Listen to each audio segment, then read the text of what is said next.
And the great Tao, I lived the Tao for a year. I turned 65 and wrote a book on it. A book that I always tell people, carry it with you wherever you go. Some call it the wisest book ever written. And I lived the principles of that little book. And I encourage people to just stick it in your new purse. The ones that are made out of plastic, recycled water bottles. Is that all right? And but just carry it with you, because you don't even really need to open it, because the energy from what's in here will come to you. I had a great teacher in India. He used to say he wrote a collection of his writings was called I Am That by Nisargadatta Maharaj. And he used to say to his devotees, you don't have to read it, just carry it with you. And I heard that. I was in my early 40s when I heard that, and I just thought, this is just another one of those crazy guys. So I was starting with a little Wayne Dyer. This in 2000. When did he do that one? 16, something like that. And anyway, I thought I would jump in. Need to go ahead and search for Michael Langan's CTMU, Cognitive Theoretic Model of the Universe discussion. Let's see.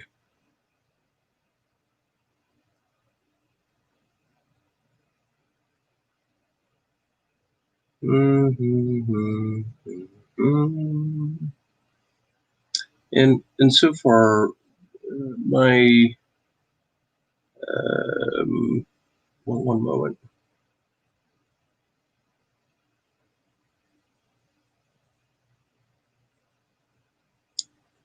I think it said Cosmos on it, maybe.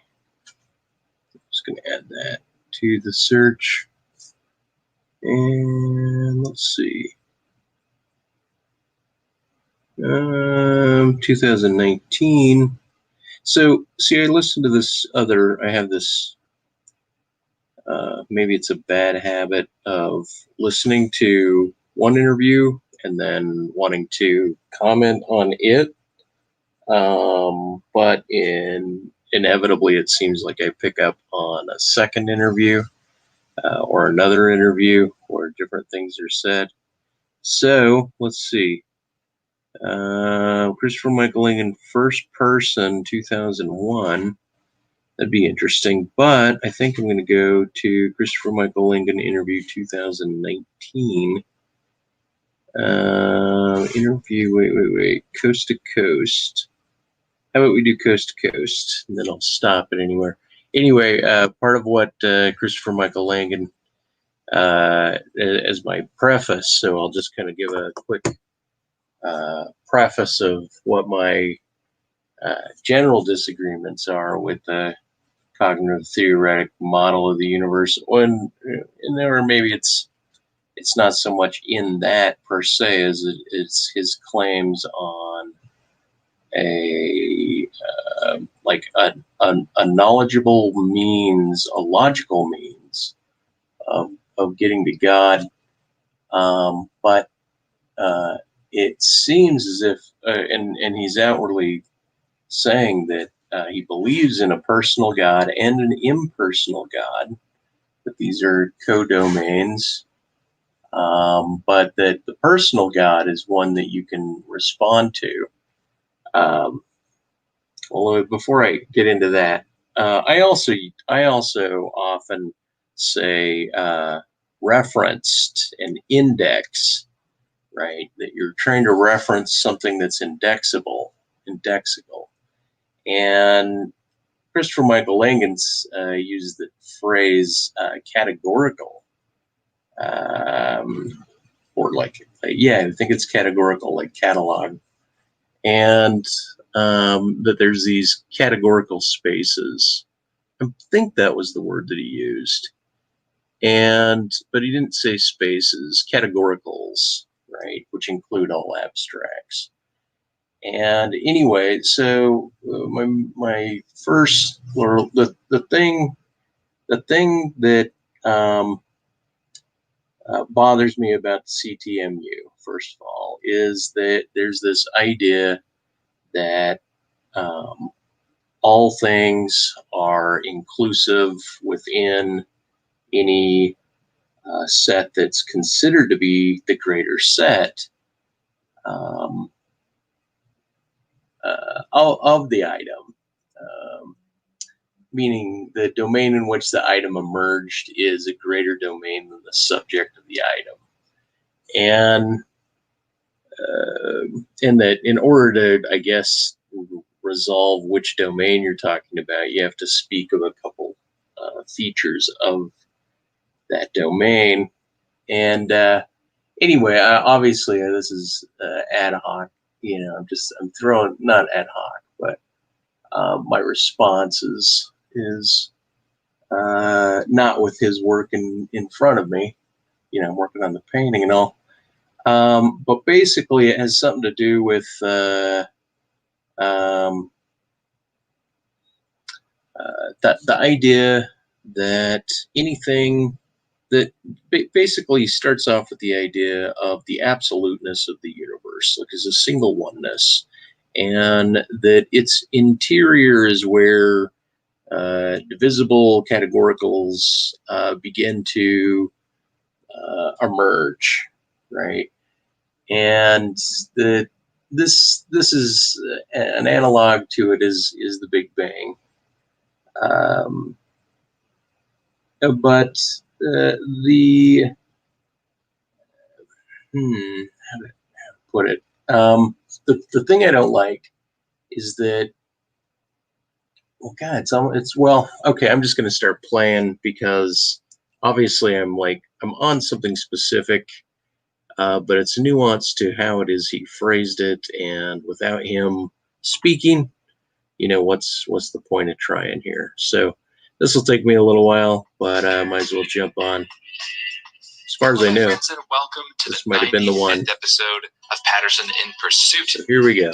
I'm back after a long absence because, it was really bothering me that Patterson in Pursuit never made it to episode 100. I got to get to triple digits. As soon as I remember what I was going to say, another 6 episodes at least. Anything what a better way to start it up again than talk about some of the biggest ideas in the world with a man who's in possession of the highest IQ in America, Mr. Christopher Langan.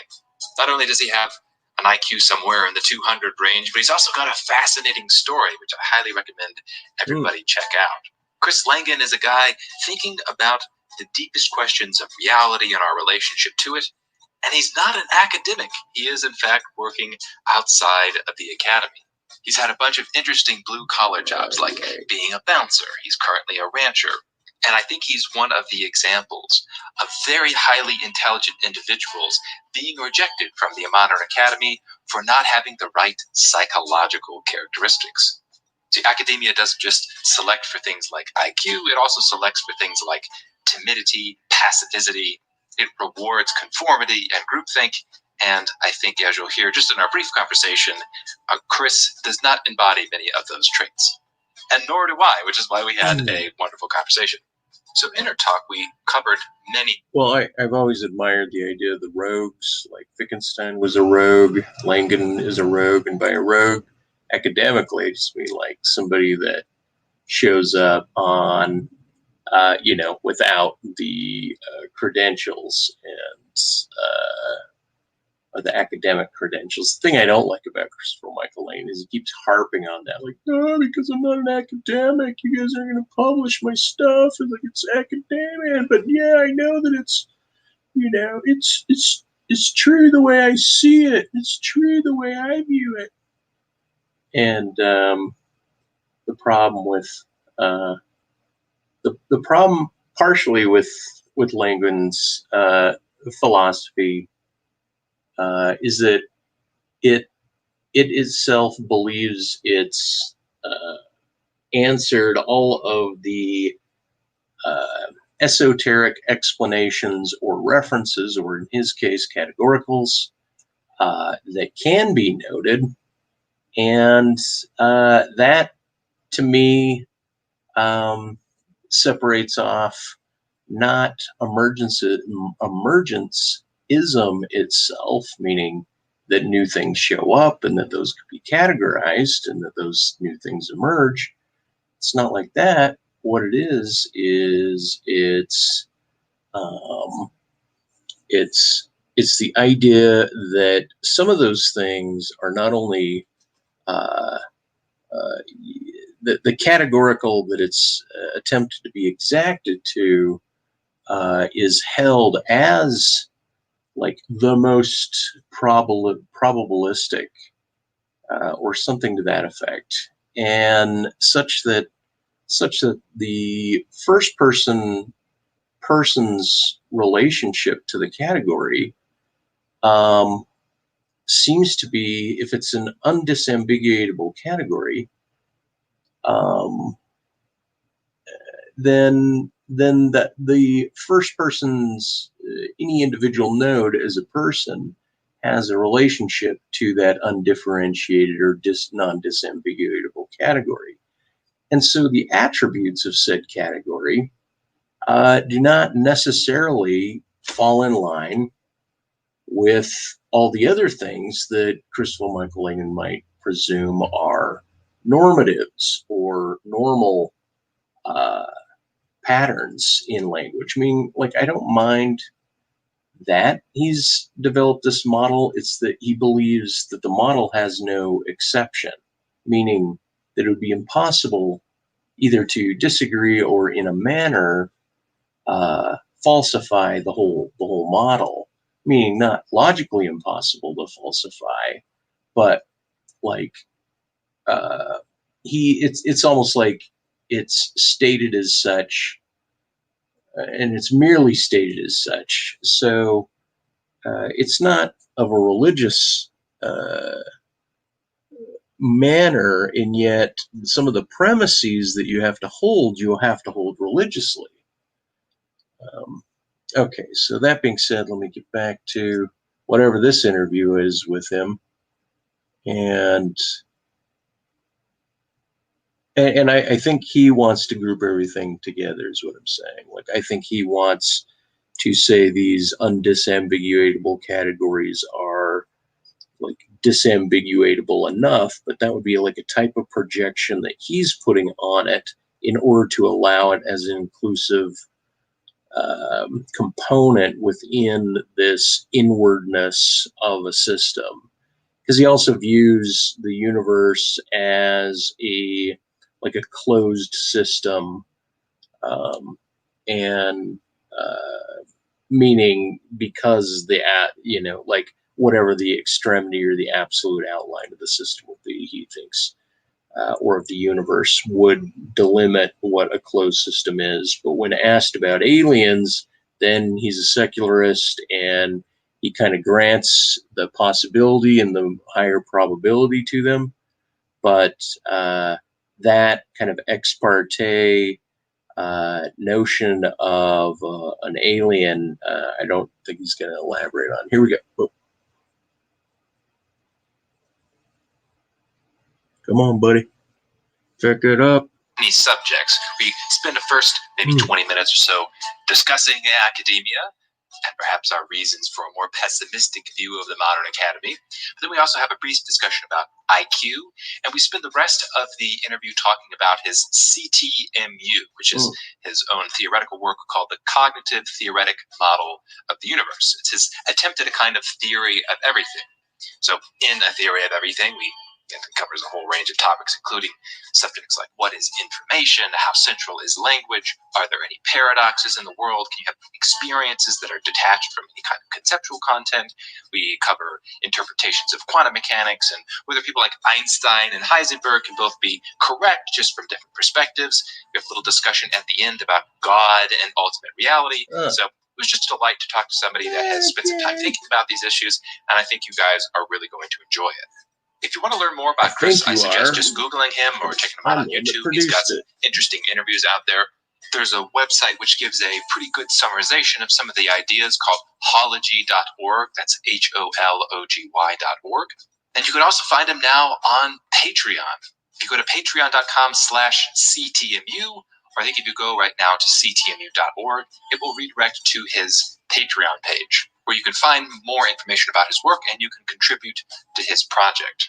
I do think the trend of seeing independent intellectuals on. That being said, I also have to obviously compliment the guy, because he does reduce with clarity that paper fairly well. Not particularly how I would have phrased everything, obviously, but nor would anyone else. Yet at the same time, the way he expands like telos in terms of like telos is like a pluralizing extension, and the way he references. Well, here we go. Line on platforms like Patreon is going to continue. It's a very exciting development, and we'll talk about it a little bit. All right, so I hope you enjoy my conversation with Mr. Christopher Langan, the man who is notable for having an IQ somewhere between 190 and 210, who splits his time between ranching and trying to answer the most fundamental philosophical questions in the universe. All right, Mr. Chris Langan, thanks so much for coming on Patterson in Pursuit. It is a pleasure to be speaking with you today. Well, it's very much a pleasure to be here. You've got a really fascinating story, and we've been going back and forth I was looking at our emails, it was something like almost a year now, and I have a lot of anticipation because of all of the people that I've interviewed. I have to say, it looks like from the outside, your story is one of the most unique. So you've got this super high IQ, somewhere in the 200 range. And most people would assume. Barklord responded, hi, listening at work. Are you familiar with Proclus or Plotinus? Plotinus? No, I can't draw it off the top of my head. I'm reading Proclus, Elements of Theology, for the first time. I can see where Hegel was influenced and thought maybe your Hegelianisms are from Neoplatonic literature. Well, back to what I'm doing, and well, maybe I'll think on that. Oh yeah, good deal. Must be bright outside on the other side of the planet. Well, here's a super genius. He's got to be working at some prestigious university somewhere. But in fact, you look into your story, and you're doing blue-collar jobs. You're at a ranch. You've done bouncing. You're an independent intellectual who's kind of creating your own philosophy outside the academy. And this is an awesome story, so I really can't wait to dive into it. Yeah, well, the academia and I didn't quite hit it off. Otherwise, I probably would be in a university someplace, or at least have been in such a place. But, between academia and myself. All right, we're going to start out by analogizing between academia and prison. Okay.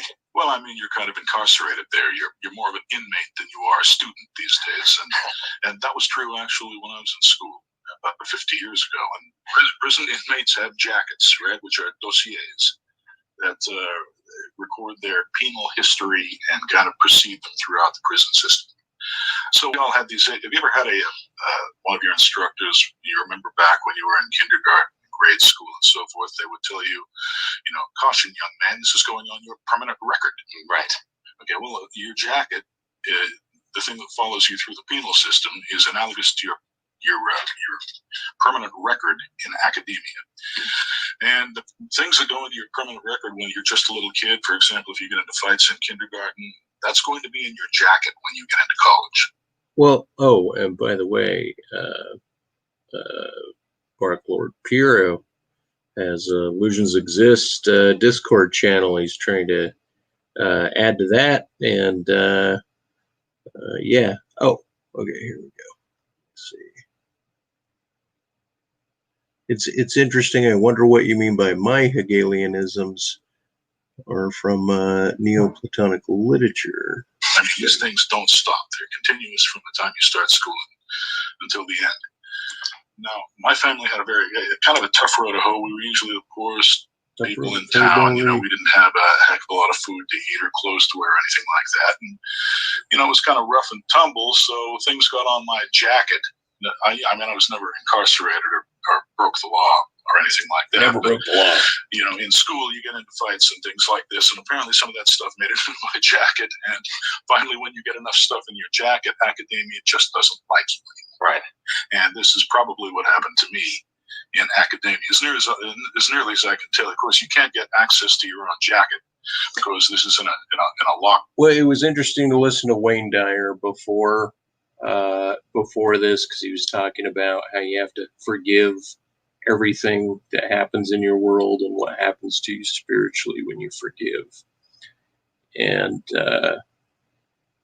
Alan Watts would even suggest the kind of dumping of the ego. And yet, Langan will speak about the ego, but he does hold, obviously, this almost like a resentment against academia or the collegiate place, as if to remove. I don't know. It almost sounds like he's trying to come up with. He's trying to populate justification about why he wasn't admitted, or whatever story you might have here. Oh, shit! Come on. Yeah. Room and decisions regarding made by some kind of anonymous star chamber. But yeah, that's, as near as I can tell, something like what happened to me in academia. Now, from another perspective, you have kind of some of the administrative nonsense that takes place in academia. There's another critique of academia I find very persuasive, and I'd like to hear your thoughts, which is, what do you think of the actual quality of our present academy? So when you look at the ideas that are coming out of the academy, do you think to yourself, wow, this is a bunch of great quality content, I sure am missing out being in this illustrious group? Or are you more skeptical and, okay, well, maybe you weren't admitted or you had a bad rap, but you really weren't missing out on a bunch of intellectual content? No, actually, I probably made more progress outside of academia than I could have made inside. Academia is really a political system. The quality of instruction these days is execrable compared to what it used to be. And this is because academia is a growth industry. So it's got a big tent. It wants to admit everybody it can. And in the course of admitting everybody it can, it admits people who really shouldn't be in academia. Then it starts grading on the curve and teaching down to its lowest common denominator. And finally, the quality of instruction suffers because of this. And this is what has happened in academia. Also, academia is a great place from which to pursue an indoctrination agenda. You've got all these captive students there, so you can tell them whatever you want to. And there is a kind of, it's almost a police state sort of mentality where you can say certain things that are politically correct and other things you can't say. And academics, despite the fact that many of them are very gifted people and do have good ideas, find themselves locked into certain orthodoxies that more or less constrain their thought. Right. And they're a little bit constipated. They're afraid to say the wrong thing, because some other powerful academic might see it and take revenge upon them or something like that. So they're all like frightened little mice. And of course, the administrative level of academia has been expanding. It's just really been metastasizing all over the place until now. Most of the money that comes into academia is paid to these quasi-corporate executive types that run the administrations, and faculty members are at the mercy of these people. So academia has definitely suffered over the last half century or so, especially because perhaps since the Great Society came about, Johnson's Great Society, and people started teaching down to the lowest common denominator in these schools. No child left behind, et cetera, et cetera. Basically, it's no poor child, no underprivileged child left behind, and we'll just take any geniuses that happen to fall by the wayside as collateral damage. Right. This is a really interesting area of research. Just in the past few years, if it's the case that the quality of ideas coming out of academia is very low, there's an interesting sociological question. Why is that the case? What happened?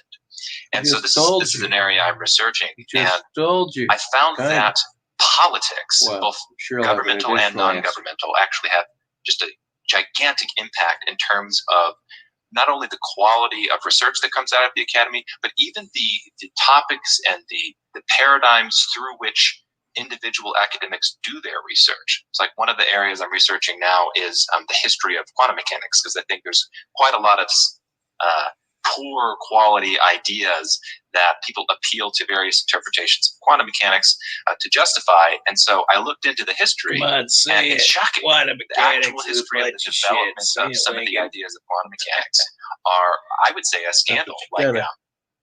There was Professor David Bohm, who had some alternative interpretations from the orthodox interpretation.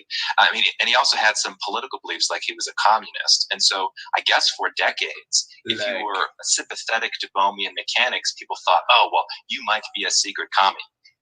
So there was actually, Bohm is fairly popular these days. I mean, these days. But you realize that Bohmian quantum mechanics is dualistic. Yes, I'm actually partial to the dualism, but I just found it an interesting sociological phenomenon that something like a physicist's political beliefs could then kind of corrupt the work that was taking place in physics, just because people didn't want to be associated with somebody that was potentially communist for multiple decades. I think he had to move to Brazil or something like that to continue his work down there. It's shocking to see that kind of thing from the outside. Yes, it certainly is, but that's the way it works. It's one giant self-reinforcing system. Basically, it's run by people with money, and if people with money want certain questions to be answered in certain ways, then they make sure that nobody advances in academia who does not parrot the party line and say what he's expected to say. So this kind of self-reinforcement is antithetical to intellectual freedom and creativity. Yeah. So what kind of response have you had from people within the academy? So even if you were blacklisted before, surely, I mean, you have a name to yourself. Have people taken your ideas seriously? Do they say, hey, Chris, this is really interesting, let's talk about it? Or is it just complete dismissal? You're kind of you're a pariah. Okay. Well, there's the pariah aspect. Here's another aspect. I came up with the CTMU about 30 years ago. And a lot of the people, and of course I've talked about it all that time, and certain ideas that I put into the zeitgeist are now coming around, and people are talking about them. The last thing they want to hear is that, oh, wait a minute, somebody came up with all this stuff 30 years ago? You mean I'm not original? I'm not initiating this somehow? And so some of them ignore me, not just because I'm a pariah and I'm saying things, the content of which they don't like. They're saying things because they don't like my very existence. Oh, well, now see, this is another thing about this guy. He is a little obtuse in some of his vision, meaning I think he's a little bit aspect blind. There's nothing wrong with saying that your work, seeded if the idea, if it was first a prior to a similar idea or same categorical concept idea. But to presume that the work is, in fact, the cause of it showing up, for him to presume that because he presented something 30 years ago and he's seeing a like concept now, that somehow it was his work that caused that is the arrogance that I'm saying.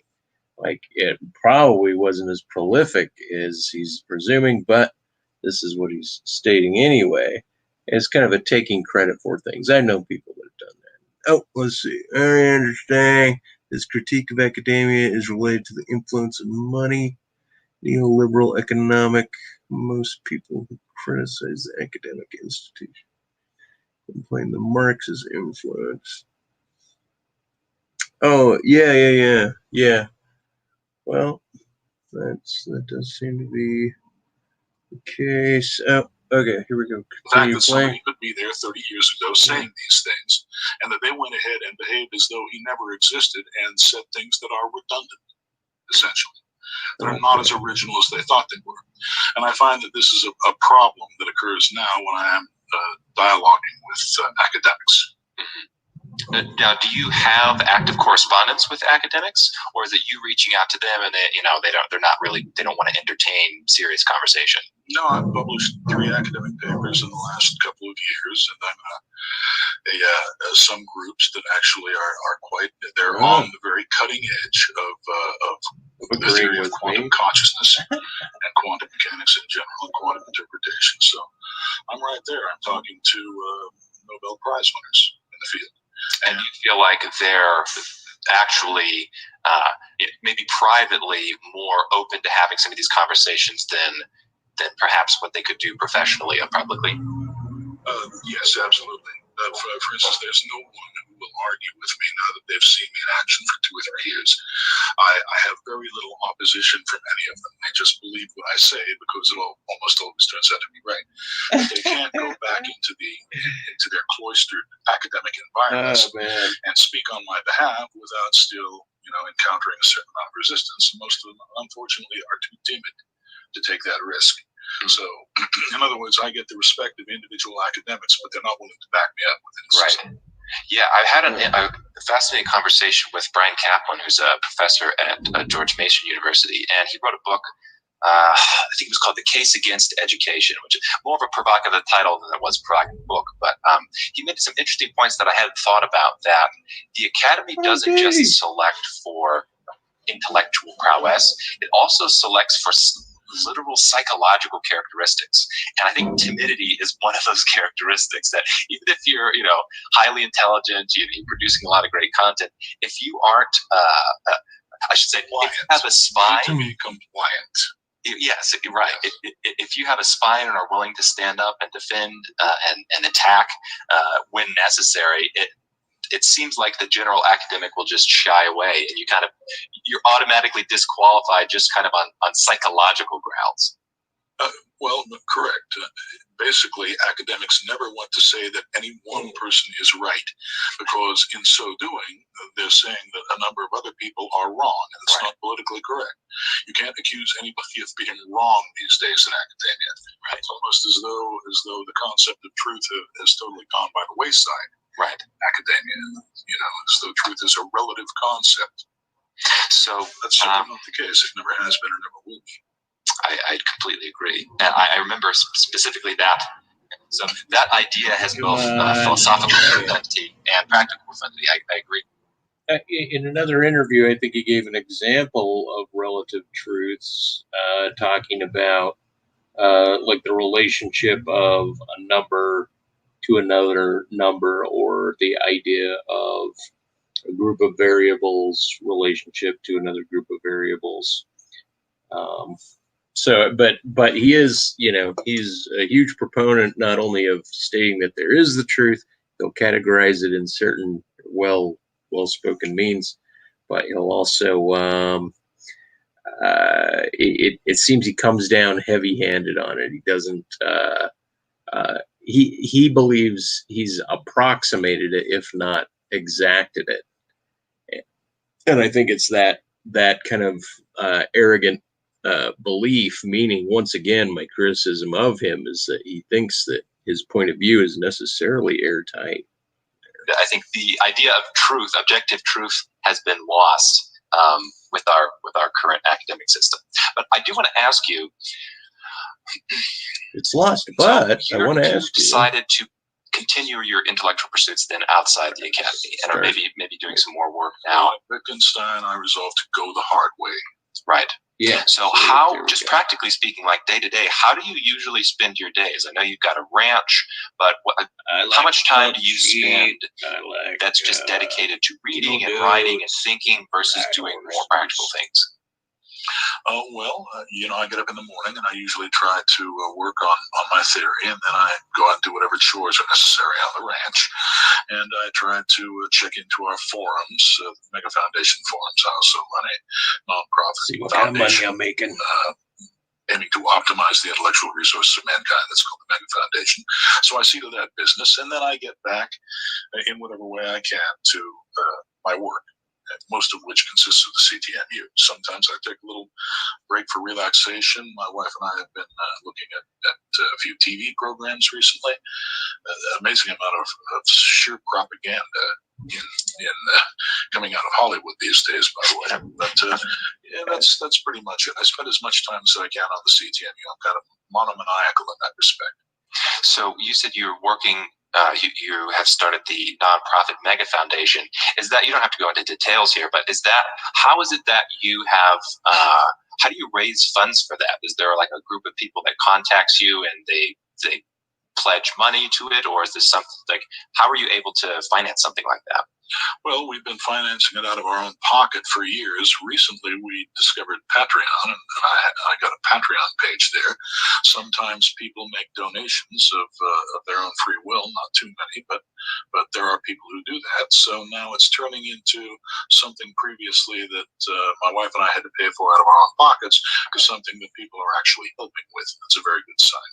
In the introduction to this episode, I'll make sure to mention and link people to your Patreon page. I've got one as well, I think. So it's interesting, because he makes money with Patreon. He says it's a good sign, but is it a good sign meaning that he's telling the truth in his model? Like, is that the thing, or it's a good sign that he's being propagated or supported? Just showing like his, like, damn, I gotta, like, it's good to make money so I can sit around and work on this model again and again and again. And something just tells me that he thinks that the echo from the universe that may be supporting his popularity on Patreon, not that it's that big, has something to do with the fact that he's true, like a cod might be true, or that was Logan Michael or PewDiePie are somehow approximating truth, or they're more true by mere popularity. Don't want to shoot fucking nut ram. There we go. I think it's a really exciting development, actually, for independent intellectuals. And I wonder what your thoughts are in terms of optimism for the future. Do you, like, I'm kind of jaded. I'm rather jaded about the academic system, and I think we're going to see a lot more independent intellectualism online in the future. That might just be my jaded perspective. Well, this is what I was saying 30 years ago. Unfortunately, I was a bit ahead of my time, as I usually am. So I got nothing but resistance and nothing but, what are you talking about? It's academia, it's wonderful. Look at this, it's the vanguard of intellectual progress. It's protecting all of our past knowledge. It's wonderful. And of course, none of that is really true anymore. But I started saying we're in danger here, and academia is deteriorating, and nobody wanted to listen. Now they're all coming out of the woodwork. So do you think then that in terms of serious intellectual production, that we're going to start seeing more people just go the independent route? Yes, absolutely. You've got a number of websites like, what is it, ResearchGate and Academia.edu, and a number of these other places where people can publish their research papers without having to go through academia or the filtering process associated with academic journals. Right, which are usually controlled by complete yes people. I think I gotta back that up. Or just doing what it seems like the general academic will just shy away, and you're automatically disqualified just kind of on psychological grounds. Hear the names of those places. Well, correct. Basically, academics never want to say that any one person is right, because in so doing, they're saying that a number of other people are wrong, and it's not politically correct. You can't accuse anybody of being wrong these days in academia. It's almost as though the concept of truth has totally gone by the wayside. Academia, as though truth is a relative concept. So that's certainly not the case. It never has been or never will be. I completely agree. And I remember specifically that. So that idea has both philosophical profundity and practical profundity. I agree that I think the idea of truth, objective truth, has been lost with our current academic system. But I do want to ask you, so you decided to continue your intellectual pursuits then outside the academy, and are maybe doing some more work now. At Wittgenstein, I resolved to go the hard way. Right. So how, just practically speaking, like day to day, how do you usually spend your days? I know you've got a ranch, but how much time do you spend that's just dedicated to reading and writing and thinking versus doing more practical things? Well, I get up in the morning and I usually try to work on my theory, and then I go out and do whatever chores are necessary on the ranch.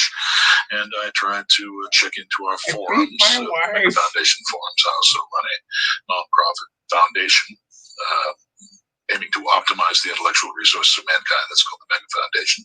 So I see to that business, and then I get back in whatever way I can to my work, most of which consists of the CTMU. Sometimes I take a little break for relaxation. My wife and I have been looking at a few TV programs recently. An amazing amount of sheer propaganda in coming out of Hollywood these days, by the way. But that's pretty much it. I spend as much time as I can on the CTMU. I'm kind of monomaniacal in that respect. So you said you're working. You have started the nonprofit Mega Foundation. Is that, you don't have to go into details here, but how is it that you have? How do you raise funds for that? Is there like a group of people that contacts you and they in an alleyway, pledge money to it, or is this something like, how are you able to finance something like that? Well, we've been financing it out of our own pocket for years. Recently, we discovered Patreon, and I got a Patreon page there. Sometimes people make donations of their own free will, not too many, but there are people who do that. So now it's turning into something previously that my wife and I had to pay for out of our own pockets, to something that people are actually helping with. That's a very good sign. In the introduction to this episode, I'll make sure to mention and link people to your Patreon page. I've got one as well. I think it's a really exciting development, actually, for independent intellectuals. And I wonder what your thoughts are in terms of optimism for the future. Do you like? I'm kind of jaded. I'm rather jaded about the academic system, and I think we're going to see a lot more independent intellectualism online in the future. That might just be my jaded perspective.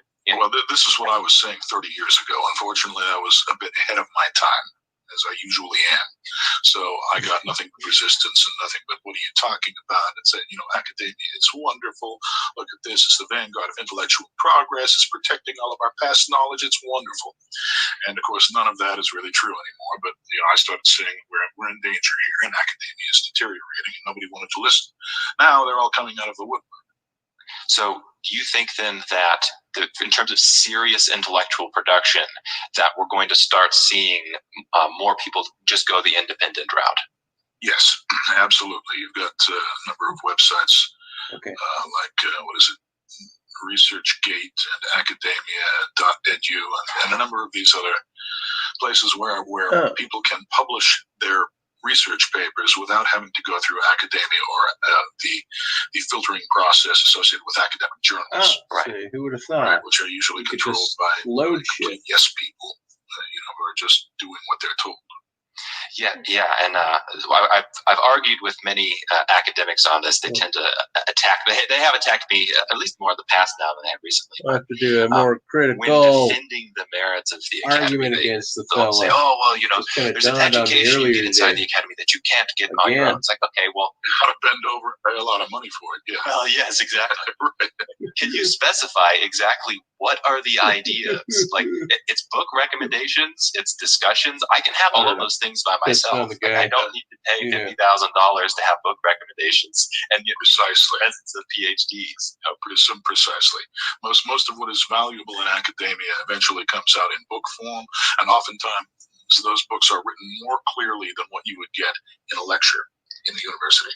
Exactly. Let's face it, a lot of these college instructors are not really all that talented when it comes to actually teaching.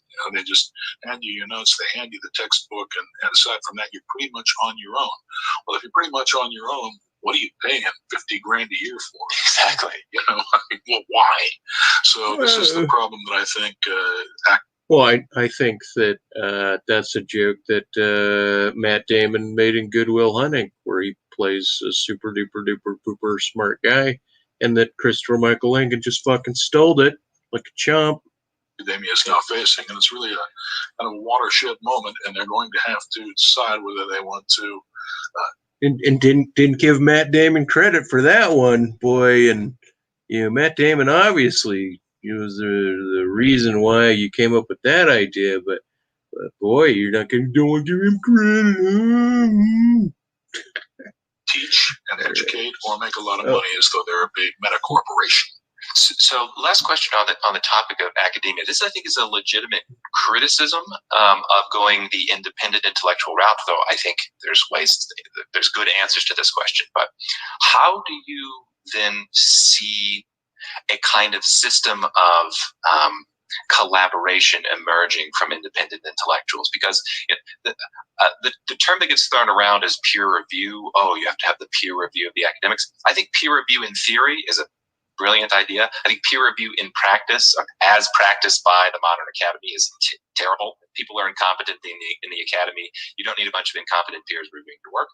But there is some value, like inherent value, to the idea of having other competent people actually review and give feedback and try to sharpen one another's ideas. So how do you see that emerging online? Do you think there's going to be a formal system or a more informal system, or to have serious people review one another's work?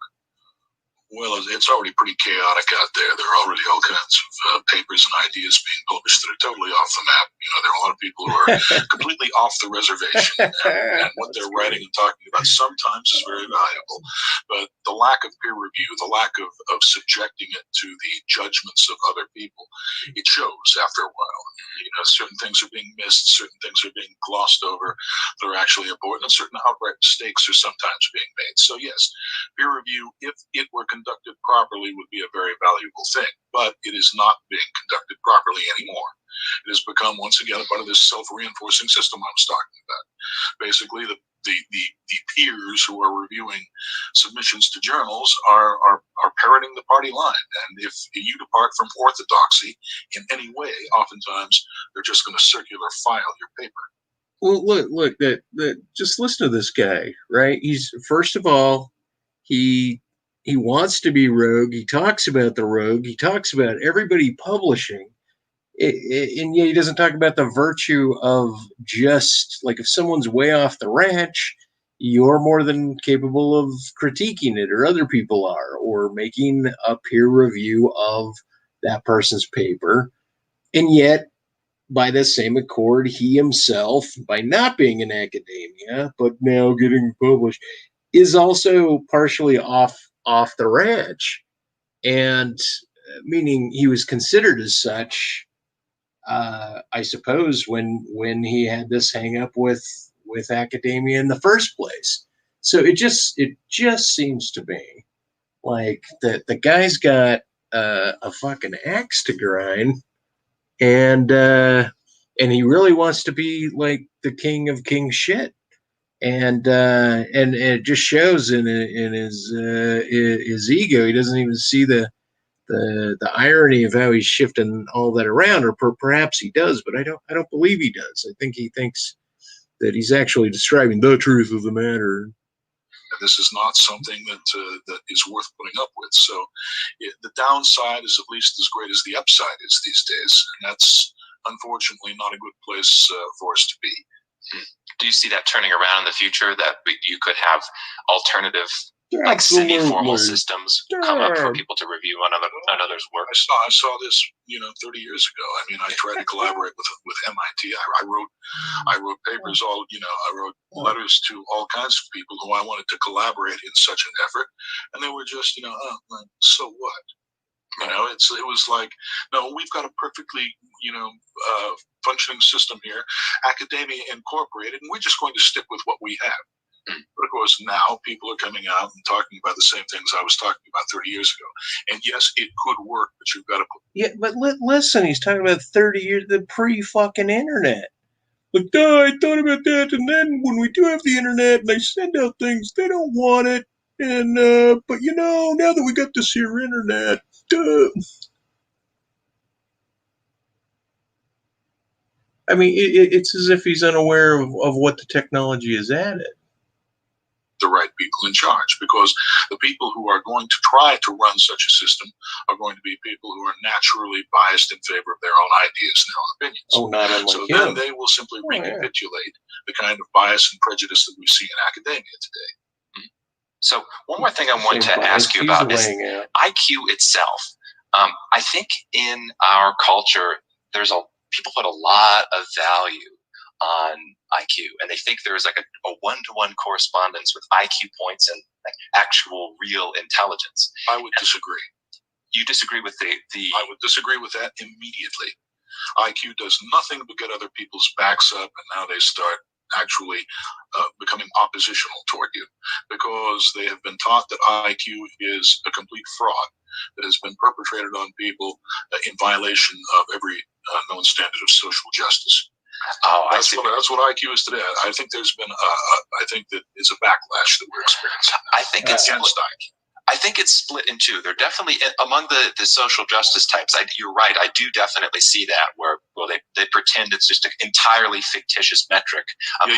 Just keep in mind that academia consists of these social justice warriors. Fair enough. Find many people in. Well, look, I still argue against the idea of IQ as a single measure of general intelligence. The definition of general intelligence itself as a category is vague and almost arbitrary on what it is, once again, that they're saying that this test is testing for, other than success in life based on some capitalistic metric, based on what claims of happiness. And then as far as the folly of believing that all conditioned cultural states have been accounted for, or have been accounted for enough, totally overlooks certain sentiments that come with the idea that certain languages have a specific meaning. There's certain American English isms that if I was learning Japanese and I said the same sort of thing in Japanese, it might be benign and empty and not as it wouldn't ring with the same quality of meaning that it does in the mother tongue. And that being said, the different variations or conceptual variations, such that you could say, well, okay, the notion that Asians are more intelligent than the general rest of the class of the world may be part and parcel due to the fact that their languages up and down and now scribed side to side, left to right, and so they're reading in ideographic form. And so out of the gate, even mathematical sets and the ideograms that you have to learn in terms of like the quadratic formula or such are apprehended perhaps more swiftly by kids that are conditioned into such a language like that. But this kind of accounting is overlooked. And then you could say that the notion that, black people are scoring less than this other group, and then you get the notion that the phonic nasal passageway of the black person is more in tune to vowel sounds than consonant sounds, and so different rhythms of vowels and or means of speaking itself, or preferences of speech over writing means may have some like epigenetic occurrence that would be justified as a difference of understanding or apprehending certain language. And then the whole idea that something like heavily impoverished and hungry individuals tested where they believe they're making up for somebody that has a consistent and well put together diet. And hence they can then say that this is an innate, once again, the fact of intelligence tests suggesting that something is innate, hence once again pointing to the biology or like the meat bag in your skull as something tremendously amazing, when the theory of the brain more as antenna, or this oneness that even he, once again, in his theology, is going to wrap around back to, ironically, like split and make some bifurcation between a natural God and a Christian God, and state how they're not incompatible and such. But my point is that he, because he has this accolade to his name, also will heavily favor that. And so my point is, though, is I'm not a social justice warrior, but somehow this idea that anyone that has a critique against IQ and its measurement and what it supposedly is in fact measuring is by default a social justice warrior is just simply fucking incorrect. I mean, pull your head out of your ass. It's like the dude he's locked in his own tunnel vision as well. I think maybe he's staring too hard at his own work.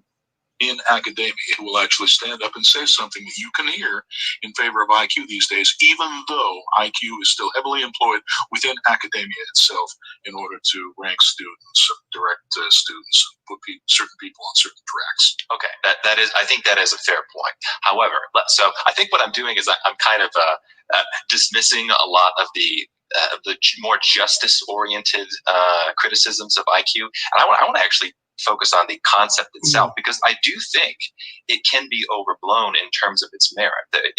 I've spoken with plenty of high IQ people who are foolish, who just have actual bad processes of reasoning. I tend to think that so IQ correlates with intelligence, but is not the same thing as intelligence. It's just a measure. It's just a particular measure, with certain kinds of items on certain kinds of tests, that certain people take, and yes, that's all it is. But if the question is, does IQ correlate with intelligence and with real world success, there is no doubt about it. Right. I think yes, it does, and therefore it is a valid construct. Yes, I think that IQ can be understood. See, once again, I mean, talk about success. I mean, if you look at this guy's life, okay, he believes himself successful. I believe that he's probably constipated his speech so that he is allowed at academic cocktail parties, and that he was probably more loose-lipped in his younger years. And yet, at the same time, talk about financial success. This guy doesn't have it. I don't know anything about if he has offspring. I don't know what kind of property. I don't know what he means, in fact, by success. And of course, that's what I mean. People just shovel this stuff forward as if all the premises are out understood out of hand. As kind of intellectual horsepower or mental horsepower, and if that is what it correlates to, is mental horsepower, then it's no surprise that it would correlate with success in the world. Ideally, it would correlate with mental horsepower, but in fact, there's a directional component as well. If you're going to talk about a vector and you want to talk about impetus or the length of the vector, you're also going to have to talk about the direction in which it is pointed. When you said that some high IQ people just seem downright foolish in some respects, it means they have trouble pointing that vector. The vector is very long; it's got a big impulse associated with it, but they don't quite know where to point it. And that's the problem with IQ, because that directional aspect is missing from it. I think that's a good point. I've also heard stories, I don't know if you can confirm this or not, but I've also heard stories of people that are practicing for IQ tests, like at the upper end of the IQ spectrum. I remember hearing, I forget what the gentleman's name was, but there's one of the prominent people who's way up there, 180s or whatever in IQ, is known for, spending hours and hours and hours practicing to try to improve his score. And if that's the case, if you can actually do that, I think I know who you're talking about. Yeah, I think it kind of undercuts the metric of IQ itself if you can actually improve it over time just by practice. That is correct. It totally undercuts it if you can actually improve your IQ scores by just spending more time. All right, but on the other hand, it doesn't necessarily that it may be a legitimate factor of intelligence. The motivation to spend more time solving problems definitely works into intelligence. I mean, the people that have solved the great problems in the history of human intellectual progress have been people that were highly motivated, spent a lot of time working on those problems. So yes, their intelligence did have something to do with motivation. So yeah, we're in a difficult area. We actually have to define intelligence in such a way that it is invariant with respect to this kind of thing. Right. All right. So the next thing Listen to that. That's exactly the problem. He wants it. He wants the exactitude of the number, meaning he wants a type of invariance, meaning he wants the traditional classical notion that and the baggage that's entangled with intelligence testing, such that like your score, if taken, take an intelligence test every 5 or 10 years of your life, that it's roughly going to be the same throughout your life. And so the idea that there's this variant where you can study for it, or that some other conditional isn't in play.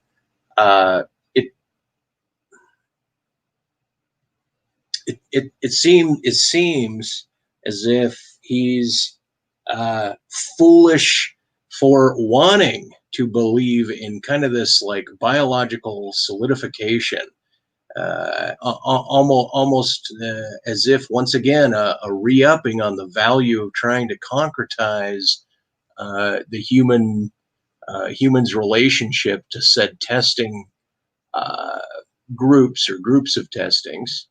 That the number needs to become invariant, that the quest is for invariance itself, instead of like noting that there is slightly all these variants in testing, meaning when you do score differently or up or down a notch, then that's a variant that should be itself an indexed register about perhaps some other contextual thing in one's life, hence arguing for more context-based intelligence. I talk to you about is your cognitive theoretic model of the universe. I'm very intrigued by this because I think the ultimate goal of philosophy is to have the theory of everything, or the biggest picture context for understanding everything. And it's an ambitious goal, and I think it's wonderful if for anybody that actually tries to do it. I think it's wonderful, and I kind of want to dive into it and just see what I can learn, both for myself, kind of selfishly, and I'm sure my listeners will find it interesting as well. Okay. So first, can you give a general summary of, I guess, the questions you're trying to answer with the CTM? What are the general questions you're trying to answer, and then what's the summarized version of your answers for those questions? Well, of course, I'm sure you know what philosophy is. It's by definition, it's a single overarching discipline that spans all branches of philosophical inquiry, right? And as philosophy progresses, this meaning is simply extended and integrated until finally what you're supposed to get is a system or unified language. The discipline of philosophy is supposed to become an actual foundational language for all the branches of philosophy, right? And by foundational, we mean comprehensive and fundamental. Okay, that language is called the CTMU. It's the foundational language for everything else. It's the goal of philosophy. So right out of the gate, now he's saying that the CTMU fulfills this definition of philosophy. And so he's already kind of categorized what it is that's philosophical. In the CTMU, he'll kind of do a little bit of a workaround around semantics. And I think that he does that little juggle instead of analyzing the nature of meaning. It's more of an acceptance of what is believed is the case. Even in this particular description that he's giving, the idea that the goal of philosophy, like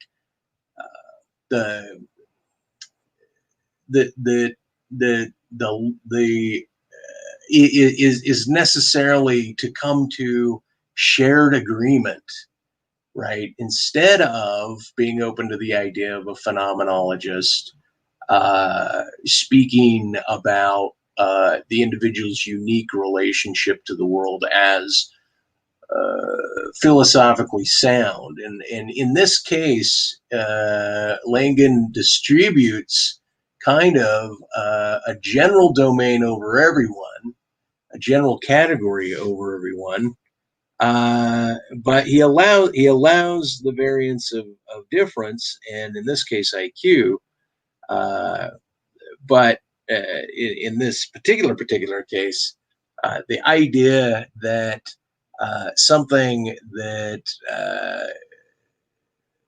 respects itself to many possible variables as rudimentary and fundamental. He's not in disagreement with that, but he basically is trying to believe that all of philosophy is geared necessarily to be like funneled into some venturi, and that then we can really get a grasp on that, which in one way you say like the Western project prefers that, but I think that almost like a religion, it believes it's reached its apex, as if there's no more to be said beyond it, and it believes it believes itself.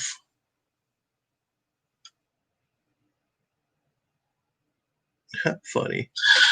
Another people, I suppose, would call it a theory or a theory of everything, but that term has been arrogated by the physics community to describe unified field theories and other constructs, similar constructs, but it actually goes much further than that.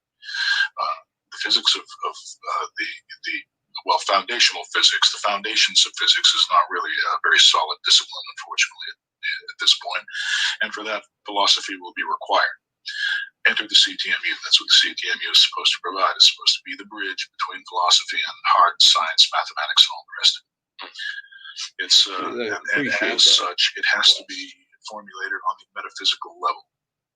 Right. Because you know what metaphysics is. Metaphysics is technically the study of ultimate reality. It's designed to answer the question, what is reality ultimately, or really as such? It has to involve ontology and epistemology.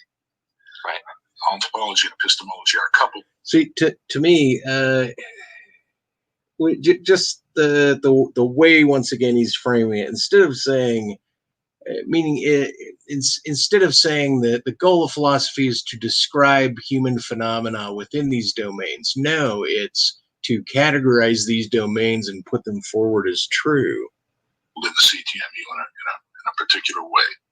And the CTMU takes the form, because of that coupling, it takes the form of something called an intrinsic language, which is really a completely self-referential language that is coupled with its own manifold, so that the universe of the language is included in the language itself. And in addition, the model, or the mapping between the theory and the universe, is also included in the theory. So that makes the theory something called trialic. You talk about, if you want to, do you know who Peirce is? Charles Sanders Peirce? Yes. He came up with this idea of triadicity. In reality, you had signs. Basically, it's got a semiotic ontology in which you've got signs that represent objects, and then they turn into interpretants. Right? In other words, things that are actually mental images of whatever it is that the sign represents. This is okay. He says interpretants, where Derrida calls those signifieds, or the mental image that is not the representation, but the one's mind's generation of a symbol of. This property of triadicity in the CTMU becomes triality. See, my focus also was on using rudimentary triads as the base modules from which we could describe, I think, every philosophical position. And so that was my argument. If you want to say, well, you're attempting to approximate a truth on the matter, I am attempting to garner a truth on the matter.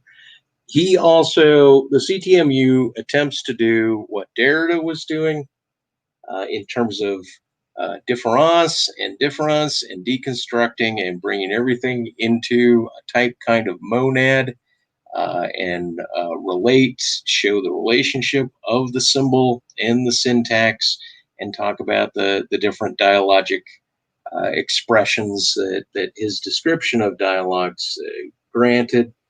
And Oh shit! Lost my train of thought. Painting that cheek real quick. Oh, here we go. Get back on it though. Oh, and anyway, and so what I was going to say is that, and Wittgenstein, his whole repertoire. I mean, it's starting with the Tractatus with the same sort of cockiness that Langan has about language and the world, and the theory of the language relative to the world, all wrapped together. Kind of is the philosophical investigations of the brown books, blue books, pointing back to the Tractatus, as if the exactitude of the truth tables and the logical positivism and Wittgenstein's wanting to line the world, the language, and life, I believe, were the equivalents that he was lining up. Okay, life, language, and the world, and that Wittgenstein believed those three things, those three, I guess, lenses to overlap and peer through and among were like wrapping, I don't know, like the full consideration of the matter.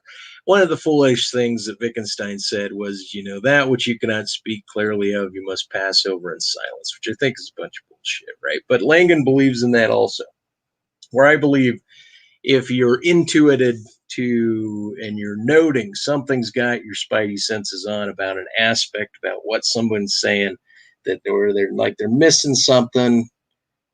Something's not quite accounted for in your mind, then you want to point it out. You want to get to it. Shit. Okay, here we go. Let me get back to the video. I'm babbling too much. And that is what I just explained. It's a language that wants its own universe and its own model. Yeah. So can I try to rephrase that in my own language, and then you can correct me if this is correct. It's its own model. So, in the pursuit of trying to develop the most broad philosophy, not only do you have to describe what the objects are that exist, you also have to give an explanation for the description of the objects themselves. So it has to be kind of self-inclusive in that manner. So you have, and that appears exhaustive to me, but for him, it's his preferred lexicon. It's going to agree with this, I bet. I haven't heard this video before, by the way. To have both like an ontological claim about what models are, and you have to have the actual models themselves. It's got to kind of all be wrapped up in one piece, right? Very good. And to formulate it, we were talking about Peirce earlier. If you were going to formulate it in terms of his semiotic ontology, which is not, by the way, that was a very movable thing that he had. I mean, he kept on trying to nail it down, but he never quite succeeded. But if one were to say that reality is a sign that represents itself, and that gives rise to an interpretant, which is then goes back and becomes another sign, which is then converted into an interpretant, and so on in a cyclical fashion, that's the kind of ontology we're talking about with the CTMU, with this triadic theory that we have. Now, Peirce wasn't involved at all in my original conceptualization of the CTMU, because I hadn't heard of him. My introduction to logic came through Frege, Russell, Gödel, all the usual people that people of my generation were originally taught the formalisms of. Peirce is somebody who has become popular only recently. He's been repopularized. He was back in the 19th century is when he was a member in good standing of academia. He was later to be, I think, exiled from the campuses of Harvard, and maybe John Hopkins as well, which is where he went afterward. From the campuses. But they didn't much care for him back in his own day. We don't care died for you. Neglected and in poverty. But now he's become fashionable again. And the reason he has become fashionable is because his ideas resemble or were precursors or kind of foreshadowed the CTMU. The CTMU has this property of triality, which is a much more refined concept than Peirce's tridicity. Okay, so triality versus triicity. right? Okay, and I don't know quite how he's making those distinctions. Triality versus triicity, meaning the implicit nature of the triad would be its trinicity. The explicit or extension of it, I guess, would be a triality, or just the triad. Let me try to start with maybe some observations, and then you can kind of bring the observations into your explanation of them, into your theory to explain them. So, okay, fishing expedition. Yes. So, I like to start investigations into metaphysics with what I think to be are kind of the most concrete things, the most concrete objects out there, which is our experiences. It's like I seem to have this direct connection with sensory experiences. Like I see some green in my visual field and some red in my visual field. And I go, okay, of all the things that exist out there, there are at least these patches of colors. That's got to be something. And then that's some type of experience. Then I think about I meditate, if you will, on the nature of my experiencing those colors. I think, well, there's also this other thing, which is like my concept of the experience. Not only do I have the actual experience of the color red, but I seem to have this other his concept thing, which is a concept of the experience of the color red. And already for me, kind of split reality into two parts. You've got the experiential, you've got the conceptual. And then the more I investigate, I'm thinking, oh, there's just this three-dimensionality of space. Like there also seems to be a physical out there. There's physical objects that occupy space. And so in my kind of intuitive metaphysics is very pluralistic. Seems like there's lots of different types of things. So do you have the same observation, and do you say, okay, that's okay, there is a plurality of things, or do you try to unify them all together, ultimately reducible to kind of the same fundamental reality? Yes. Well, they have to be reducible to the same fundamental reality, otherwise they're not a part of the same fundamental reality. And we like to think of reality as being something that's coherent and unary. Okay, so right there. Okay, so he's going to reduce it. He's going to make it isomorphic with fundamental reality, because fundamental reality, he believes, is an absolute truth. And then he'll argue the God or his theos based on that. But see, hang on just one fucking second. Let me get to my point in here. Back up just a smidgen. Fuck. Come on, fucker. Out there are at least these patches of colors. That's got to be something. And then that's some type of experience. Then I think about I meditate, if you will, on the nature of my experiencing those colors. I think, well, there's also this other thing, which is like my concept of the experience. Not only do I have the actual experience of the color red, but I seem to have this other thing, which is a concept of the experience of the color red. And already for me, kind of split reality into two parts. You've got the experiential, you've got the conceptual. And then the more I investigate, I'm thinking, oh, there's just this three-dimensionality of space. Like there also seems to be a physical out there. There's physical objects that occupy space. And so in my kind of intuitive metaphysics is very pluralistic. Seems like there's lots of different types of things. So do you have the same observation, and do you say, okay, that's okay, there is a plurality of things, or do you try to unify them all together, ultimately reducible to kind of the same fundamental reality? Okay, here he goes. Well, they have to be reducible to the same fundamental reality, otherwise they're not a part of the same fundamental reality. And we like Okay, so right there. So, okay, so fundamental reality is the largest set, right? So, such which he's going to say every item must then set, right? And that this set, my problem, once again, is that he is going to try to exact and uniform and make invariant the fundamental basis of reality. And I just out of hand start with my disagreement at that premise. That's not falsifiable as far as I know, except as merely a logic set. Is merely it's not descriptive of the universe. It might be descriptive of the hard-handedness the fast and the fast and straight wash your hands of it of logic, but it itself is the fundamental reality is a referent. And so the notion that he's going to necessarily apply these attributes to the referent is what I'm saying I have a problem with. So it's base premise issue out of the gate. To think of reality as being something that's coherent and unary. Metaphysics in general seeks to answer the question of what ultimate reality actually is. The answer to virtually every other question in philosophy and science depends on the answer to that question, right? So what you do is you start out with... No, it doesn't depend on it. And that's where I say there's modular truth, meaning that you can still have kind of an unfixed premise and still derive functional utilitarian truths, like the idea of this basis and I'm talking about the ontology of this basis, the idea that there is an empirical ontological fundamental nature that he is going to attempt to monopolize and then monopolize its attributes.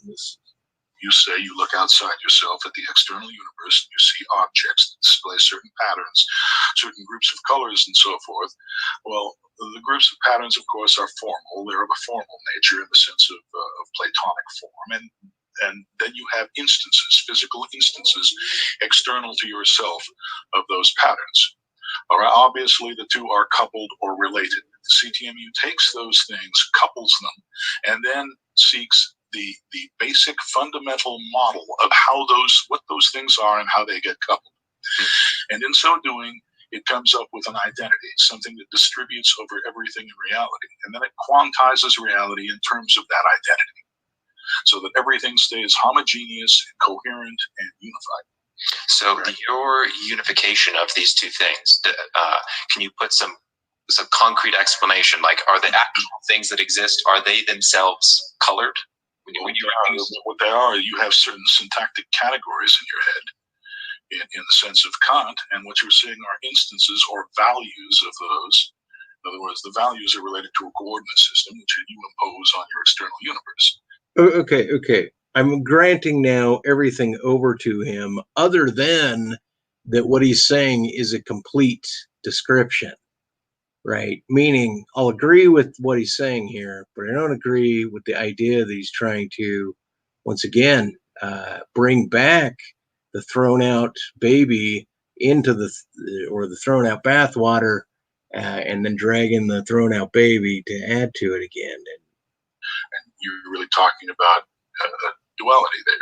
You're talking about the patterns in terms of which you see the external universe, and you're talking about then the instances in terms of which you conceive the patterns. So that's the coupling. And you're doing the coupling. You are an irreducible entity in your own right, in your ability to do that coupling. So that's what the CTMU is. It deals with irreducible entities like us. So, and when I was reading through the CTMU, it has this very central role of language in reality. That yes, as a mathematical structure. Yes, so there's this really interesting. I don't know which article I was reading with. You've written several pieces, of course, on CTMU, and I don't remember which one this came from. But you were saying that language is a type of mathematics. See, I have an affinity to that. The idea that, language is a type of mathematics, meaning that kind of like Chomsky wanted to say, that all language has these aspects, and one of them is recursion, until Daniel Everett discovered the Piraha, and then a greater analysis about what is it that you're referring to when you're talking about recursion. And to what extent does that definition apply? So I do have an affinity for Langan's quest. That goes without saying. I'm not against the quest of what he's doing here. Which I thought was really interesting, because in mine, I'm trying to build out my own particular philosophical system, and I like to say that mathematics is a type of language. So I kind of see, language as in. Well, and so he's gonna. I think Langan's gonna agree. Math is a type of language, but language is gonna try to coordinate as mathematical. But I believe he's just gonna talk about patterns in language. But it's not really, I don't think, a good description of meaning and semiotic meaning in possible interpretive syntactic patterns. I think. Once again, it's a type of an appeal towards an exactitude that I don't think the exactitude that Langan's putting forth. It's good in theory. You have a duality. Yes, I am stuck in a dual. I'm stuck in actually a pluralism, and I'm interested in trying to unify all these things. Let me tell you. You're not stuck in a pluralism. Okay, there's dualism, of course, is just binary pluralism, but then you've got something called duality. In pluralism, you've got one thing here and one thing there with a void between them, whereas in a duality, you've got two things in coincidence in one and the same underlying thing. So it's entirely different. We're talking about a true duality, two things that are in coincidence, whereas dualism and pluralism are talking about separate things that are disjoined in some kind of space or void. Okay, so when you're looking at when you're conceiving of a duality, then how do you know it's duality and not two separate things? How do you know they're unified? Because they're syntophonically related. Basically, you cannot simultaneously see two discernible things unless you are distributing your cognitive syntax over them. The cognitive syntax is what you're using to connect the two of them and to hold them at one and the same time. Okay, I disagree with that.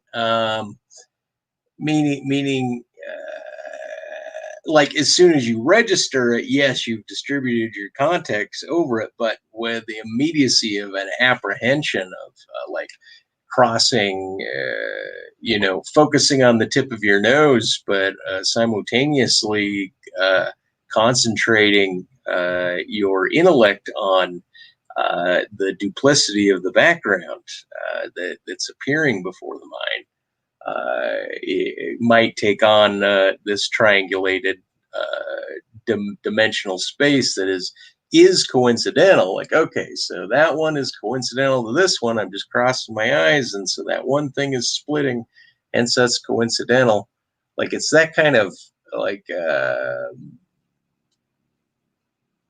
I don't know, angle. I think he's already starting down that I kind of want to thwart at the beginning here. Even while you're discerning. All right. If nothing in common distributed over them, then they wouldn't be in the same space and you wouldn't be able to apprehend them simultaneously. Okay. So basically, he's trying to say the outline of one's environment is always the context that any two different items would necessarily be within the set of. And this is kind of where it's kind of like this atomized notion that, and he even comes down to this logical positivistic, I believe, atomistic notion that every single molecule can be denoted in space and time and categorized within a logically positive space, and that any register of those things is necessarily, if it's related to any other register in that room, then both of those things, neither one of them escapes the parameters of the room. And so he's going to say that no item in space can escape the parameters of language, being able to lay syntax or project a language over it. But once again, it's almost like a preferencing for the epistemological, grammatical aspect of the human organism over the apprehension of, like the guy was saying, he sees red, but the seeing of the phenomena does not always require that your mind is projecting a label on top of it.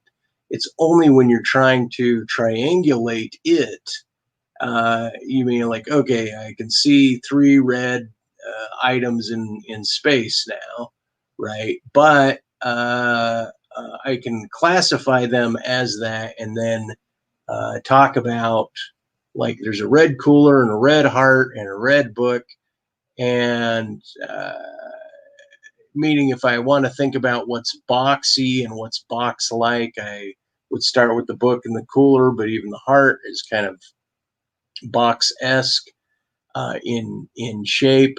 And so I think what he's saying is that if you're going to reduce something to the box, or if you're going to categorize the category, then you have to look at the frame in which they're all categorizable, such that the book, the heart, and the box are all of the red, right? Meaning that they're of that particular category, so they're referenced as such. And so I think what my critique is that he's describing a way in which the world is interpreted, but he then distributes it. That's the way it must be distributed. And then he's going to appeal once again to like Chomsky's notion of grammar in this very strict way. I think it's that he's not airtight. But let's Okay, continue. I'm gonna try to put this in my own language and then correct it, because I actually made a little video on this incredibly esoteric idea that I haven't heard anybody else talk about, but I wonder if it's related here, where I say something like, I think in order to get a plurality of actual, like if you have a multiplicity of objects, I think it presupposes something like mine. I think. Well, yes, it does. Yeah, so this is interesting. I haven't really heard anybody else say that. That if an object in itself, if it's to be held in relation to something else, it kind of presupposes some glue between those things. And I think that glue is mental, which is totally bizarre. Yes, it's syndiphionic relational structure, which has been around for 30 years. I don't expect you to. Okay, so syndiphionic, it's syndiphianosis, right? For those that don't get it or haven't read on it yet, but it's like the synchronic relationship between the things that are different, right? So he then has bonded the word of that which is common amongst that which is different. So basically, he's any one of these examples about variables or numbers of items, any synthesis of those items discloses the difference. So you only register the difference if you're registering that which is how they're synthesized. And so it's like a packaged. It's like my embedded contradiction in that he's going to use synthesis and difference. Not that I'm actually paraphrasing specifically or in nuance what he's saying. This is how I'm going at this right now, though. And so he's packaging an irony. He's packaging a paradox, and then he's putting it forward as this like dual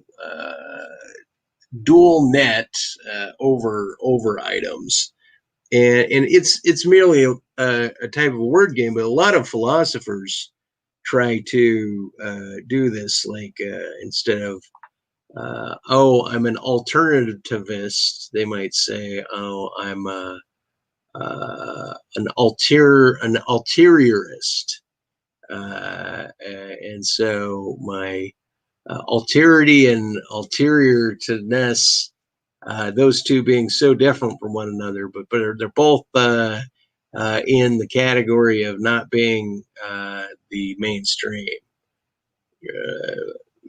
Though maybe you'd say something like mainstream ulterioriness, talking about like the domain closest to the mainstream and not furthest from it, or something to that effect.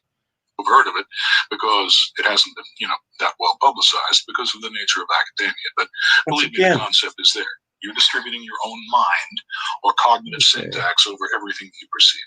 Okay, so would it be fair to say, could I put it this way then, that within the mind, so I've got this, I've got a cup in front of me here, and I have like the left side of the cup and the right side of the cup. So to the extent that there is what appears to be one object with two ends, really there's a mind unifying two parts of one thing. So there's only one object here, but in fact there's two parts to it. Rather than saying there are two completely fundamentally separate things, which is the left side of the cup and the right side of the cup. Well, that means that you can break it into two parts if you want to. Okay. You can take it and cut it, and you can end up with the left part and the right part. It's a genus 2 topology, and basically you can just cut off the part with the handle and then distinguish that from the other part. Okay, so this kind of gets us into mereology, the study of parts and their relation to wholes. And this is another area which I'm kind of confused in the sense that regardless of what the mereology I'm entertaining, I find a bunch of unsatisfactory conclusions. So like there are some, if we're talking about, let's talk about just sets, like a normal set of, like a set of rocks. So we've got 5 rocks in front of it. So there's one theory in which there are 5 individually existent rocks, and then a mind comes along and says, and I'm going to unify them into a bag of rocks or a set of rocks. Well, and a set is something, that's just one way of looking at it. Right. So this is something I'm Just rather like partial your to. I think, fucking okay, view, what the Langan. set itself actually is a mental construction versus the set being something that exists separate of our conceiving of it and like out there in the Right, which means that you didn't just come along and find these objects. You somehow participate in their existence. You somehow are a reason that they exist. I mean, if the reason if basically they exist by virtue of the fact that you can mentally apprehend them, then that has something to do with their existence. They do not exist independently of you. So you don't just come along. You don't just. Okay, so in that statement, which I agree with the idea of centering oneself back to a source, or the idea of oneness, or the idea of a singular God and not a multiplicity pantheon outbound gods, but this notion of source of the universe, source of the cosmos. The idea then that he's suggesting is that every item is also for you and for your phenomenology and for your apprehension of it. So meaning that if it wasn't there for that, then the virtue of your registering it would somehow be absent. And to me, that's almost like he's I don't know. In one way, it's almost like why. I mean, granted, I have to use an example like, okay, one blade of grass relative to the tree 20 yards from it. The notion that tree might cast a shadow over that blade of grass, and hence that grass to grant over a phenomenological subjective domain to it, would then have to grant over the virtue that it is there necessarily for the consciousness of that piece of grass, right? So, and maybe he doesn't fall into this solipsism, but he's allowing for it. Like I said, the guy's got plenty of virtue in what he's doing. I just think that he's too close to his own work. He's not picking it apart the way it can be picked apart, and hence me. You don't just bumble through the external universe and bump into them. Somehow you're implicated in their existence. Right? So that's another way of looking at it. Is that part of the? Would you say that's the mereology of the CTMU? Is that way of thinking about it? You bet it is. You've got one unified identity, but it is self-dual. It consists of both mental and physical aspects. They are unified from the top down. All right? You don't just bumble through an independently existing external reality and bump into stuff. That's not the way reality works. Basically, reality self-distributes and self-differentiates from the top down. Okay. So here's a question. This is really interesting because this sounds a lot like it almost sounds like idealism, but I wonder in observing the apparentness of like the differentiation of things. It seems like there's multiple rocks out there that I bump into. So the question, if that's illusory, why do you? Well, no, that's not illusory. I didn't say anything about illusions. Well, so you're saying that it's not the case that there are just rocks out there that we bump into, right? It is, however, the case that there are rocks out there. You don't just bump into them, however. Okay. So in some sense, they coincide with the mental patterns in terms of which you apprehend them. So do you have an explanation for why it appears to be the case that, well, I guess here's a funny way of putting it. Why is okay? So in that regard, then he's almost like taking the first person perspective instead of first person or third person. He's like preferring the first person perspective, that the idea that one's mental patterning, and I get what he's saying, right? When your mind's working on all four gears, so to speak, or all the highest gears you can get it to work on, you can see patterns in stones and rocks and in occurrences of things, and denote them as that category to correspond with your mind's utility to reduce what it is you're seeing as said item. And once again, like talking about gravel is different than talking about a pebble that makes up the gravel, and yet the mind doesn't necessarily have to segment off that it's. I mean, it can think that it's and know that it's registering a specific pebble. But quickly, the phenomena of the mind, the actual register of the mind, might be on the gravel, on the forest, not on a specific tree, right? And yet, then in retrospect, oh no, it was always about the specific gravel and its relationship to the other ones, and that specific tree relative to just a few other specific trees, and so once again, it's a preferencing. Here we go. Here's the rub. It's a preferencing to the first person, but now he's going to go ahead and tell us how we must interpret and engage grammar. Big problem here. Hopefully I don't go over 2 hours. I'm kind of going slow and pain. You know what the fuck. I'll let him play more before I interrupt. Is this not self-evident? Is this something that can be? Is this something? Yeah. So is this something that you think upon investigation can be, like, you can be logically certain of it? It must be the case that this is the way reality is, or is it more open to being wrong with it? Like, is this an a priori certain?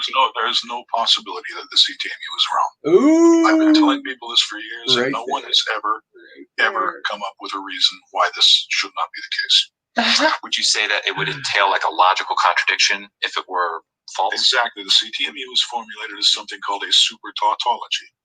Tautologies are things, the logical version of tautology anyway, are things that are inviolable. You can't get out of them. The CTMU is one of those things, but formulated on the ontological or metaphysical level of discourse. Yeah, but actually, I wrote just a small little book on metaphysics and logic. It's called Square One: The Foundations of Knowledge, and I have a bit on tautology. I know a lot of people don't like tautologies. They think, tautology is irrelevant. I think tautology is like the most important things to discover in all of philosophy.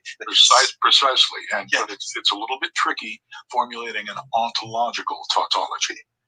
Okay, and that's what the CTMU is. This structure is called a super tautology, and it takes the form of a mathematical construct called an intrinsic language. Okay, and this is all explained in the papers. I don't know if you've read those Cosmos and History papers on CTMU, but it's very well explicated therein.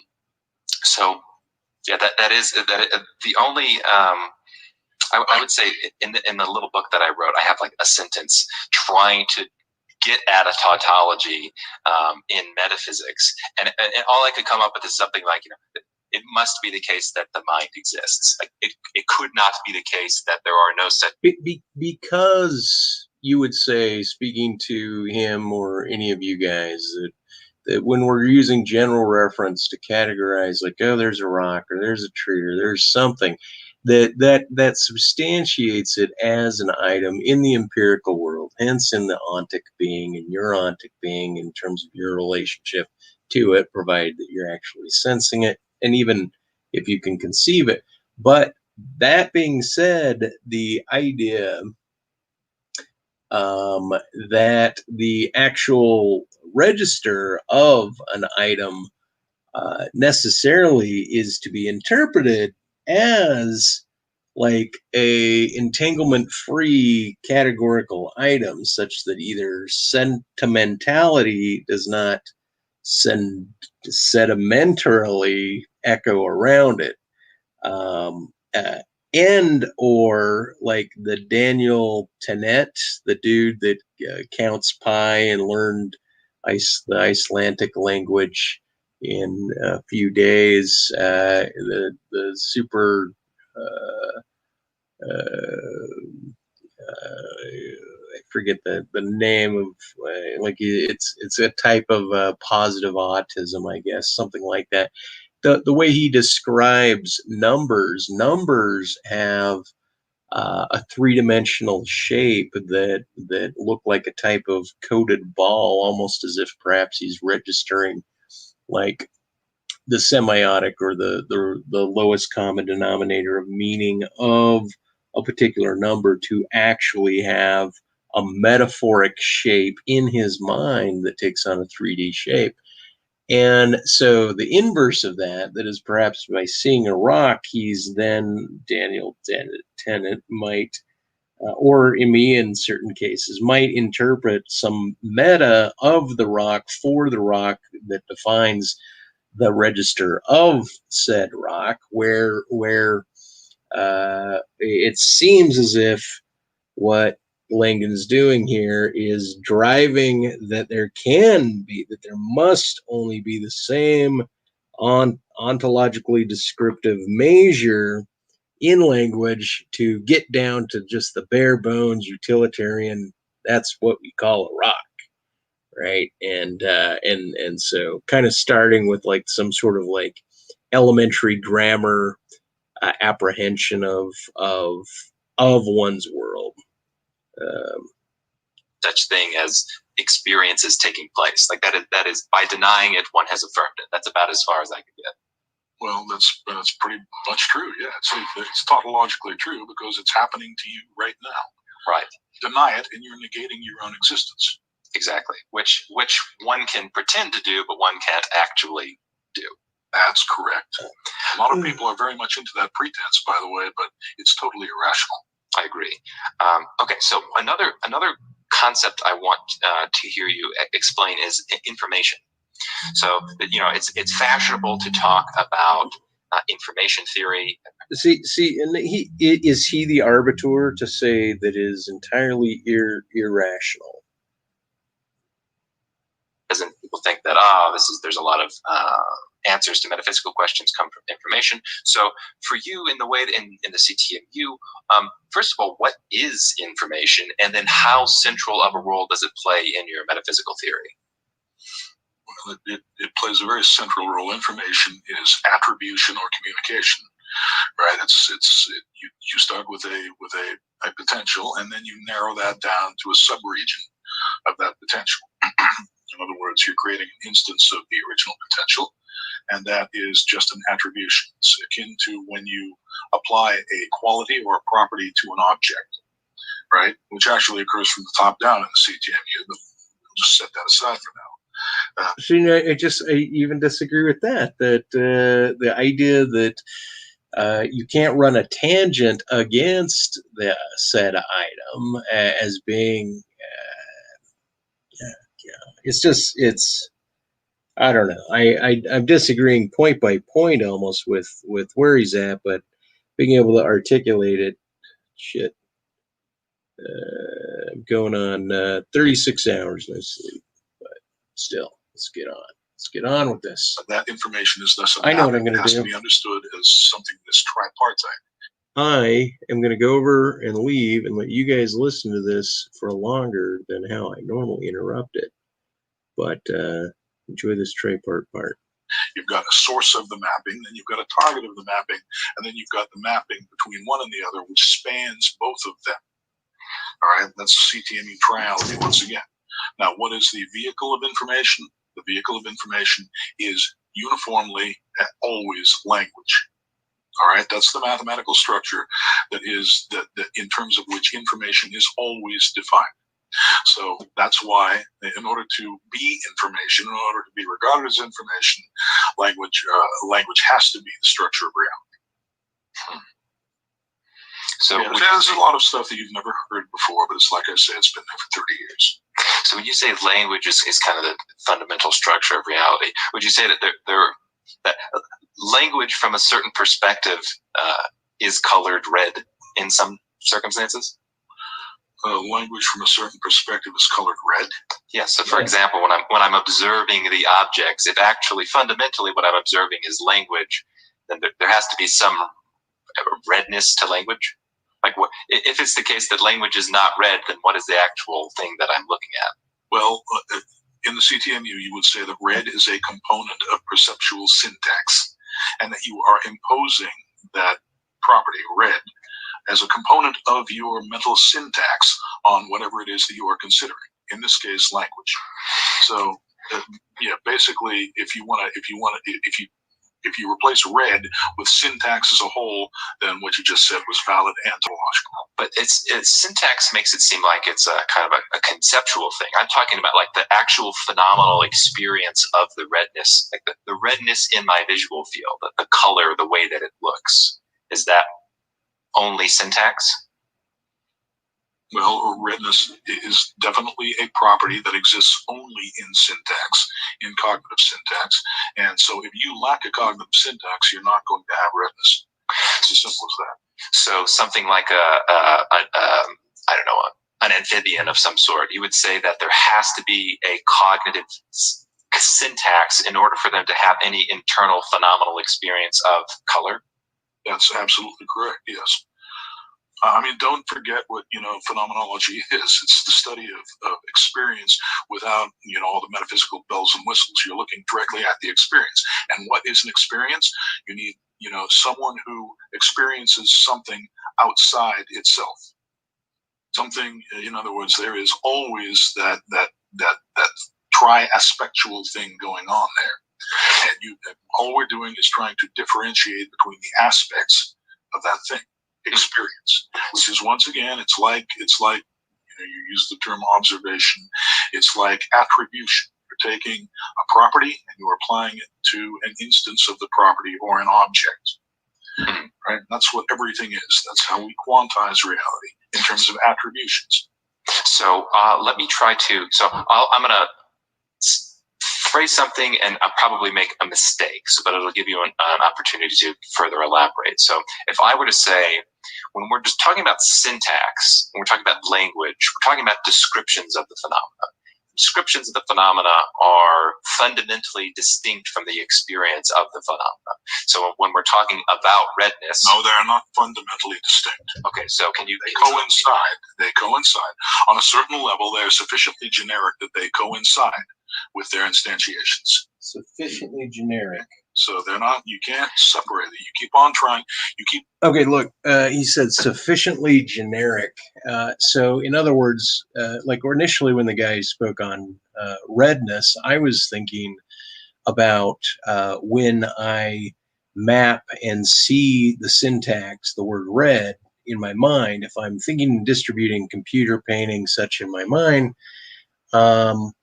I denote computer and painting as such, but if I say the word painting and think of the word painting and think of the word computer, I thought the guy was initially speaking that he saw that in the color red, right? Which certain people are capable of. There's no preference to choose white syntax on a black background or black on a white background any more than there is red or any other color. And if one spectralized their grammar in terms of color, perhaps like Daniel Tennant might do, or speaks about such phenomena, then the human capability of Daniel Tennant is way off the charts, and it would then distribute. Then you might get this appeal, like sufficient to say, okay, well now you're speaking about colors, and so colors are a palette. And meaning you can generalize the term color, because color is the sufficiently general referential term to use. Once again, when it's almost as if when butted up against criticism, he will then generalize it, try to force it into a generalization such as to subsume it. On veering into dualism or pluralism, which is Yes. binary pluralism, but it's self-duality. It's two things coinciding in one and the same substrate. Now, would you say that that claim itself specifically is logical? See, why is it one and the same substrate? See, that's what I disagree with, because you could have two arrays of analysis, speaking of the words as the color red, and then distributing your thought patterns over to that, as well as what the guy is talking about in terms of the register of the syntax is that syntax, which is red, which if you look at a beach or something, you might actually be able to read syntax in the beach. I've been able to do that before, or read syntax inside of like a mosaics in bathroom floors or something like that. And then the syntax may continue or it may fall apart. One may believe they're discovering a syntax that the mosaic layer, in their grand intelligence laid out intentionally, when more than likely it's not intentional. And the point is if my phenomenology allows me to extract syntax from mosaics where there was no authorial intent to put syntax in the mosaic, then I could compare that array of understanding the mosaic against the idea that it is merely pedestrian, and that there was no intent. And I could look at two, I guess, to be charitable to him, two unifying arrays of interpretation that are both simultaneous, and yet they themselves don't necessarily have to collapse into some singularity. It's like a preference. Certain that it must be the case that you cannot separate. Absolutely must be the case, because you cannot define either one of those two merates outside of the whole or to which they belong. So okay, well, look. So basically, if you say two arrays of interpretations of two different phenomena that are occurring at the same time, but you're interpreting each one differently, simultaneously to the interpretation of the other one, right? Like saying, oh, there's a ghost in the machine over here, but it's not over here. That somehow the mere arbitrariness of here and here then he'll appeal to ontology, or then he'll just appeal to whatever language that you're speaking, as long as you're, in my opinion, a common language speaker.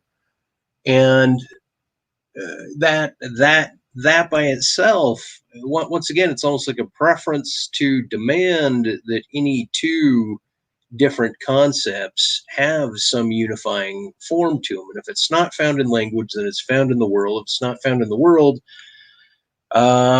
meaning I could speak on the reading the phenomena of syntax in a mosaic in German in my mind, while at the same time be thinking of what it is that I'm seeing of the syntax, not merely read as in reading read, but read as in whatever extrapolation or overlay of my mind's eye of said syntax might appear as the color red, and I might state that to myself in English, right? So it's almost then, in that particular case, he would just do appeal to the overarching ontology of languages. And this, again, he's going to call this a math or a logic. It's just a reductionary logic. Like I said, it's not unlike Derrida trying to reduce his whole notion of deconstruction that everyone, for stupid reasons, pisses on, but it's merely the collapsing of a dyad into a monad. And that's like, is day a type of night, or is night a type of day?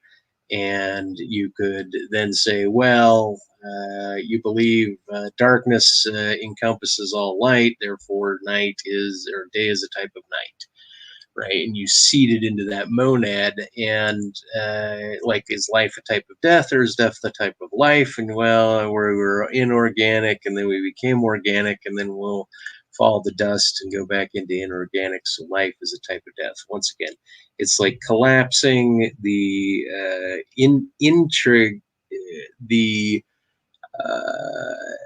the binary aspects of language, left, right, up, down, so forth, that require a polarized opposite, intrinsic polarized opposite within said language.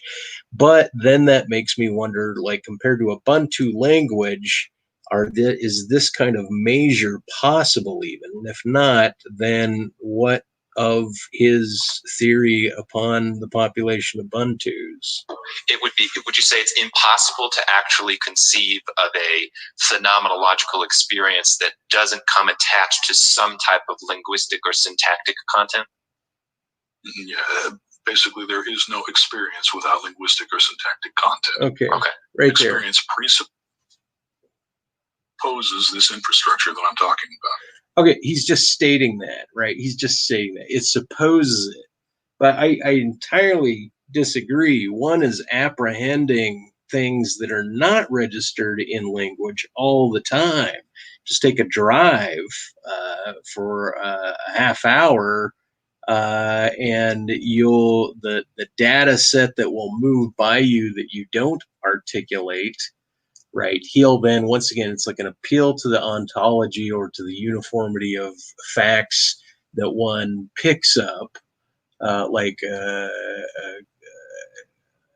an accumulation of datum facts that then one normalizes to what one calls a uniformity of nature. But just based on his statement alone, the way he stated it there, it would be as if to say all items are in fact embedded and have a one-to-one referent to the language, even the disambiguatable ones, or the ambiguous ones. Okay, this is such an interesting claim. I really have to think about it because intuitively, I don't see the logical. I think that's plausible. I just don't see the logical weight behind it. But of course, I'm not. That doesn't mean it's not there. I might just not grasp it. Okay, so I want to talk about another. This is a very related area. The interviewer and it's about logic and mathematical structure. So, kind of in my own part of the reason actually I started this podcast series is because I found a lot of people with PhDs making really ridiculous arguments. And I thought, what the heck is going on? And so it kind of drew me into philosophy. And there's some specific areas that I see as kind of like ridiculous, great intellectual cancers of the modern era. And to my surprise, a lot of the cancers stem from ideas in logic and mathematics. And the idea that, well, in some circumstances, you could have logical contradictions. A conversation, there's a philosopher at I think it's Oxford named Graham Priest who argues that there are some true contradictions out there.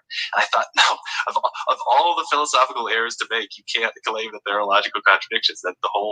That's like you can, provided that the contradiction is self-resolving. Yeah, if it's actually in a metaphysical matrix that causes it to be self-resolving, then you can have a contradiction. It's only tentative and temporary, of course. No, I would entirely argue against that, meaning that's what I meant by there's the yes, something is the case, no, there's something isn't the case, then there's not knowing, and then there's the mere of not knowing, which that something can remain and does remain not known. And that's what I call an embedded contradiction. It's like a floating, ongoing, non-self-resolving contradictory set, such as if somebody is has one leg out a door and one leg in a door, you wonder. The question is, are they inside or are they outside? Are they in the room or are they out of the room? Right? And in one notion, you could then appeal to the direction in which the body was moving, presuming that you knew that information, but that information may not be known.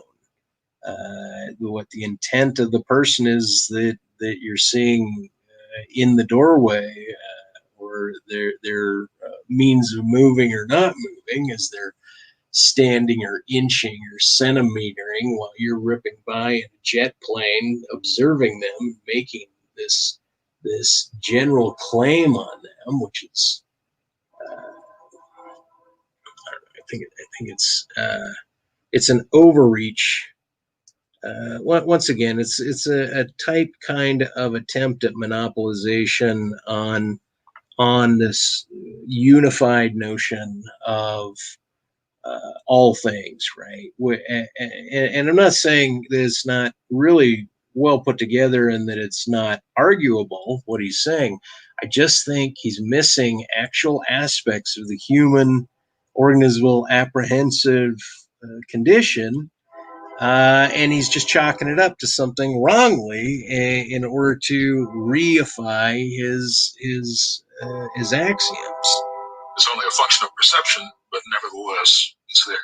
It has some form of existence. It will ultimately be excluded from reality, however. Well, is it the case that it's a contradiction that's something like a linguistic? Right there. Okay, it'll ultimately be excluded from reality almost means like, okay, if I'm describing this weird double array of the German reading the color red extracted from a mosaic of non-intended creator, at the same time I'm thinking about the reflection of a turquoise green stall. No, not a turquoise green stall. Just in English, the idea that when I see a hinge on the side of a door, I don't simultaneously run the word screw through my mind also, just because part of that hinge has a component of a screw.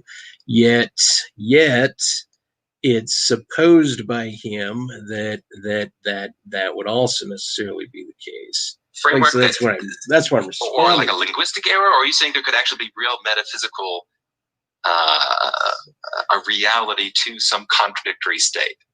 Reality is a self-resolving paradox. All right? It obviously it has objects which are persistent. They retain the same identities, things that retain the same identities, and yet it changes. What is it that remains the same and yet changes? That is a paradox, okay? It either remains the same or it changes. In fact, reality does both. Yeah. Okay, so... Well, that's Pederitinism, which is opposed to enduranceism. So you get the changing tree. The tree loses a leaf. Is it the same tree? And then he's going to talk about these absolutes in nature, as if the sky being blue would never ever just always globally have so much pollutants or something in it that it would always be red. No. So he's going to refer to this uniformity of nature in a type of exact or grounded mode. And I think that's for such an intelligent guy to believe that the nature of plate tectonics and particulates and the things that he's calling normal, like you can categorize them as normal and you appeal to the endurance-ism, but endurance-ism is also spectral to Pederitianism. And so he's saying both as if the two things are necessarily the same. Now, if you had to collapse, okay, Pederitianism is a type of endurance, or is enduranceism a type of Pederitianism? I would say enduranceism is a type of Pederitianism, meaning that all things that are perceived as the same actually are mutable, and meaning things that are perceived as uniform are actually all changeable in the ontic world, in the entropic world. There you have a paradox, but it self-resolves by stratifying its evolution in a certain way, described within the CTMU. Well, at any given time, though, it's in different states. It's not that it changes like your toilet paper ass at the same time. So it's like you could talk about reality as being different at different times, but that doesn't mean at any given time it's in a contradictory state, right? Well, it is in the sense of potential, in the sense that potentials are real. Potentials do consist of contradictory states. Okay, something can, a quantum can be measured with stuff. If it's an electron, it can be measured. Okay, so now I agree with him if you mean potential with an ongoing viewer of a specific viewer, meaning if I said, look, you don't know whether that person's in the house or half out of the house, if they're in the house and they're out of the house, and it's being contradictory, right, in some fashion, but that he then would believe he would have to investigate every one of these occurrences, which I say are abounding around him and around all of us all the time, such that there's no way to investigate each one. Hence, some of them remain irresolvable, and he's busy saying they're resolvable. Meaning, I'm not saying they're not resolvable upon scrutiny. I'm just saying, as his ontology, his phenomenology overlaps the ontology, he's not able to scrutinize all of them. Hence, some of them remain as exceptionary to his claim here. With spin up or spin down, for example. And the potential, the wave function itself actually contains both of those contradictory states. Okay? But that wave function has to collapse in order to fully enter reality. The actual part of reality is going to have to collapse to just one of those states, thereby eliminating the contradiction. So once again, reality is a self-resolving paradox. So would you say that this then supposes what Derrida was doing with deconstruction, saying that all of these innate binary language forms can be reduced, meaning Derrida didn't say that. He didn't say all of them can be. He asked you to ask the question which one would encapsulate the other one if they had to be reduced, right? And then he goes on his chain of reasoning as to why he thinks it's the case. It doesn't mean that it would be impossible to argue that night is a type of day, right? That night is that light is what is known to all sentient organisms that see as the predominant factor of representing that which is, and that which is black is not representative of things that are. And so taking a preference for an ontological preferencing of that light is larger and greater and more in the forefront, and hence it subsumes darkness, is an opposing argument, right? And so the way in which he is going to suppose his reasoning must always, because there is possible reasoning to argue this inclusive domain of argumentation, does not presume that there's not another descriptive and disagreeable and a tangent or a tine, if you will, that escapes the inclusion guarantee, if you will, that he's saying the CTMU provides. Okay, better get on with this still. We're almost there. At any given time, in the most concrete reality of the things that actually exist, there are no contradictory states. Look at the kitty paint. In the CTMU, we have two sub-languages. We've got an overall language that has basically two semi-languages. All right, and in one of these semi-languages, which is static, all right, there are no contradictory states. In the other, which is dynamical and actually determines the evolution of the universe, contradictory states are allowed within potentials, namely quantum wave functions. Now, with the wave functions, isn't that...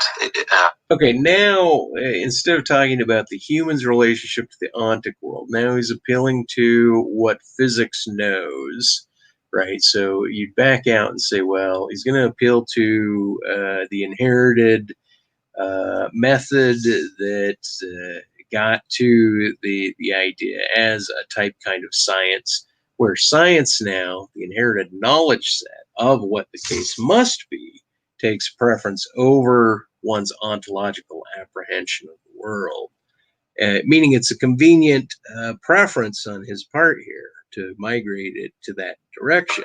Doesn't that just kind of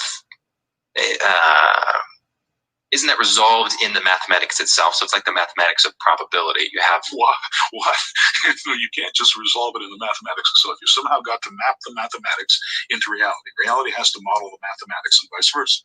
well, so for example, if I, I'm flipping a coin, I say 50% of the time will be heads, 50% of the time will be tails. There's one way of describing that in which I could say, prior to reality taking a state, it's in some probability. Superposition of those possible states. Right. You could talk that way, but that doesn't actually mean that at any state it's literally in a like there is a concrete.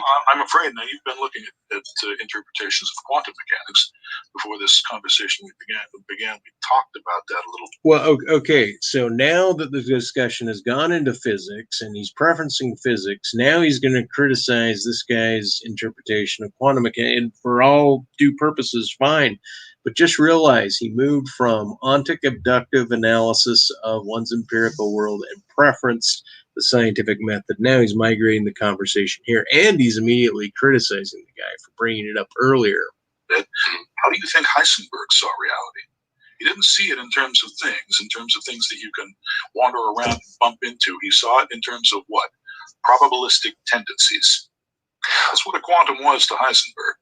Yes, I think Heisenberg was wrong. I think there are other ways that preserve the kind of discreteness, concreteness of reality that don't require thinking about it. In one semi-language of reality, that's possible. But then you've got to consider the other semi-language of reality. These two things are in coincidence.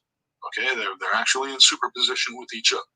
Okay. CTMU contains the blueprint for how to make those two aspects of reality work together. So would you say then a kind of built into some of the, maybe you might. Okay, so I say, he's made this fork in the road, this bifurcation between science and ontology, and yet he'll then say, well, the science will map over the ontological description eventually, and or when using science, you will necessarily be appealing to the world, but the disjunct moving from meaning because someone can design like this shape, if you will. Let me see if I can get it right. Kind of like the way smoke rises and falls in kind of these weird patternings, because he can talk about like the scientific domain eclipsing or describing the ontic domain, supposing that's the ontic domain, and this is the scientific domain, right? And then you could say, get my kitty. Anyway, riot. Anyway, that because he sees a particular patterning in the smoke, in grammar's science's relationship to the empirical world, meaning you could say, okay, arrows would go up the empirical world described by science, but he's using this backdoor to the science, and then he's trying to talk about how he can connect even yet these other ways. And anyway, my point is just because big old Christopher Michael Langan, you saw the way a concave and convexness shaped moving smoke cloud moved more into a concave shape, hence an inclusive shape, and you're mapping the greater domains of fat areas of calcify kind of each one as a category such that I'm meeting them, because you can see how all three of those could have like particulate smoke patterns that seem to tie them together.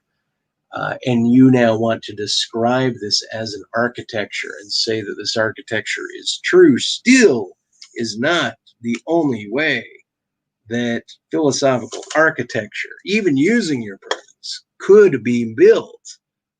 Once again, I think this prefers, there's something that is arbitrarily preferred by him that's trying to be passed off as an all-inclusive truth. I'd Sorry, say keep babbling. the philosophy of mathematics in the CTMU is more partial to the thinking of a Heisenberg with relation to interpretations of quantum mechanics versus somebody like a David Bohm or maybe an Einstein. Well, the CTMU is designed so that you can interpret the perspectives of all of those people in it. All right. Basically, it is a universal modeling apparatus that you can take all of those perspectives, and some of those perspectives are in the semi-language, the static semi-language, and others of those perspectives more or less correspond to the dynamic semi-language. Heisenberg is in the latter. Okay. Einstein and Bohm are in the former. Okay.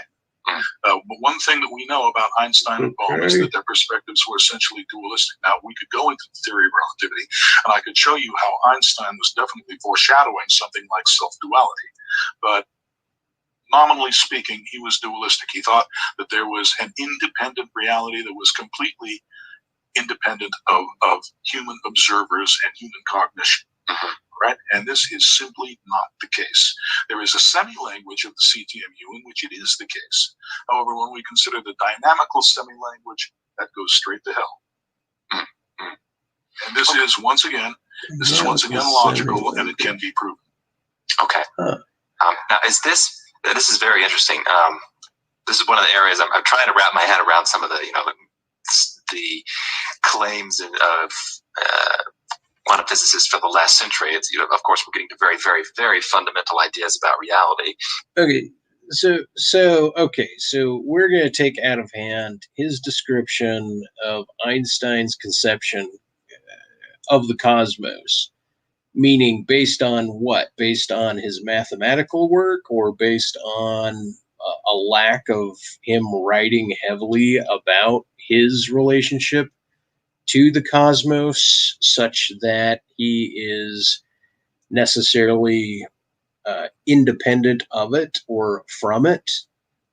Or is that merely an artifact found within the mathematics that he extracted through like an eisegesis of Einstein's work to come to this conclusion that Einstein necessarily saw himself as necessarily away from, only because you could say, well, Einstein was against the idea of certain quantum, quanta is affected by observation modeling.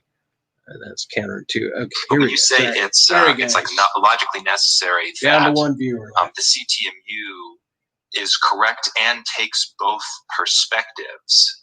Or within, let's say, how you said there's like a sub-language in as coinciding aspects of a single logical identity. Yes. Right. So keep in mind that I've defined an identity as a coupling of intension and extension. So that's what we're dealing with here with CTMU. That's called self-duality. If CTMU is a self-dual theory, whereas you are talking about theories that are dualistic. Okay. So within the CTMU, you're saying that. Okay, so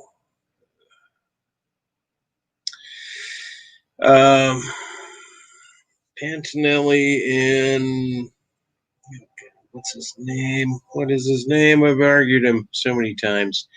Really pushed this author, this guy that used some shit argument that he's lauded. I mean, not all of his stuff is shit, but I don't like his stuff. No.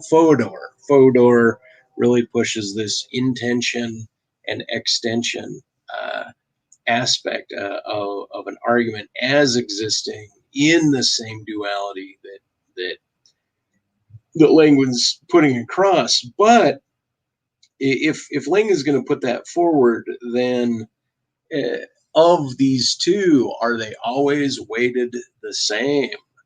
Because they're defendable and they're justifiable or intertwined, as he says, is one weighted, preferred more than another. And I don't, meaning it's almost as if Langan wants to pass off some sort of balance, right? So now he's got this one where he's going to talk about intentions relationship to extension. And that means the idea of how inter aspects work together is the intentionality, and the extensionality is a loosely held connection of what appears to be different functioning items that have a certain correlate.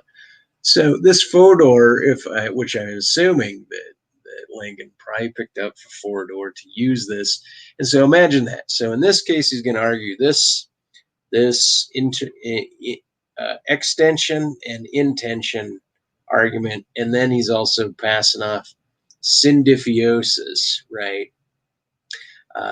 The bonding of all differences, right? And so now he's got two functional components that he's trying to establish, such that if you view the world with these particular components, and this is part of the modular truth thing and why the CTMU form fits and is subsumed by my embedded contradiction, or the idea of modular truth, is that Langan has merely built one raft, one truth raft, and he's trying to market it. Like, I think that really the guy is lamenting so badly that he isn't laid with heavy accolades and he's not appreciated worldwide. And somehow he thinks he's going to be bigger after he's dead, which is fine to believe that. But in the meantime, he's speaking confidently as if he's got a wrap on all this. But he's merely putting forth yet another argument that he granted he's trying to refine it, like Wittgenstein did and like Derrida did, like everyone does, trying to add, trying to fill in the details of their thesis, cover the landscape. Like, look, if we shoot up enough fire rockets into all of the atmosphere, we'll know what the limit of our atmosphere is, and we'll know what it looks like and the shape that it contains. And so everyone's shooting up from the top of their little truth raft, trying to fill the world with their fireworks. That the apparent tensions between a perspective like Einstein versus Heisenberg are in fact illusory. That's correct. Right. Okay. So I've got really two more big questions that I want to talk to you about. I want to make sure we have enough time to cover them. One is, again, in the philosophy of mathematics. So in some of the research that I've been doing, I've been shocked to discover some errors in mathematical thinking. So like an example would be with Newtonian calculus, the concept of fluxions. Seemed to be that for a little period of time, there was maybe even a logical contradiction in understanding what infinitesimal quantities were. They were zero and non. There are still plenty of logical contradictions in understanding what infinitesimals are. I think so as well. And for somebody kind of on the outside, this was shocking to me. I just had the assumption that, the history of mathematics is a history of one logical certainty being built on top of the other. And when I realized that's not the case, it was very unappealing. And I thought, well, dang, how deep does this rabbit hole go? How much skepticism can one have in some mathematical claims? So basically, you wonder whether it is really possible to empirically induce from the fact that the past thinkers have not succeeded in resolving this inconsistency. You wonder whether it is possible to actually induce a termination. I guess I would put it this way. If mathematics is fundamental to the CTMU, do you build kind of your mathematical structure just from scratch and say, okay, on these mathematical principles, I have founded them and they're true? Or do you kind of build some of your mathematical assumptions from the work of other mathematicians? Basically, I started out, I don't know whether you're aware of this, but I have almost no higher education. Right, I have about a year of college probably, and then it was abruptly terminated after that. So I'm completely self-educated. I work from first principles. Now, the property that reality has from which I work to derive the CTMU is called intelligibility. In order for something to be intelligible, there needs to be an intelligible object, and it needs to be patterned in such a way that it is actually intelligible to you. Okay, so that property of intelligibility, the fact that reality is intelligible to us, that we can conceive and perceive it, this leads to certain consequences. Those consequences are the CTMU. In other words, if the CTMU is false, if that super tautology is false, then you would not be able to conceive or perceive anything. It's not that it's false, it's that it's not the only tautology in which to base things on. Now, he brought up the idea of, could you not, the idea that you can't terminate the quest and it comes to its end and that we close all philosophical problems. It's almost like maybe his gig goal is like, man, philosophy is just gumming up humanity. So let's just get to the terminal end of it, describe it in what he believes is the true and most robust way to do so in the simplest fashion. And to some extent, like I said, I really like the read. I really like Langan's work. I'm not just playing devil's advocate. I mean, I believe what it is my criticisms are of his work, meaning I believe that it's not to be found as untrue. I'm just, like Derrida said, like language, like thoughts on topics are not, no one's got the last word on it. And so Langan's presuming that he does. And like I said, the arrogance and the ego almost makes me wonder whether or not only half of his brain has a high IQ. That's why I talk about the CTMU the way I do. It's the way it's formulated. It's the way it's built from the ground up.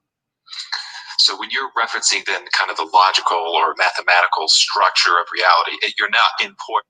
See, but he does have that kind of like, I'm a rancher that built my own gold machine out of some old mining gear, and it migrates gold out of the ground.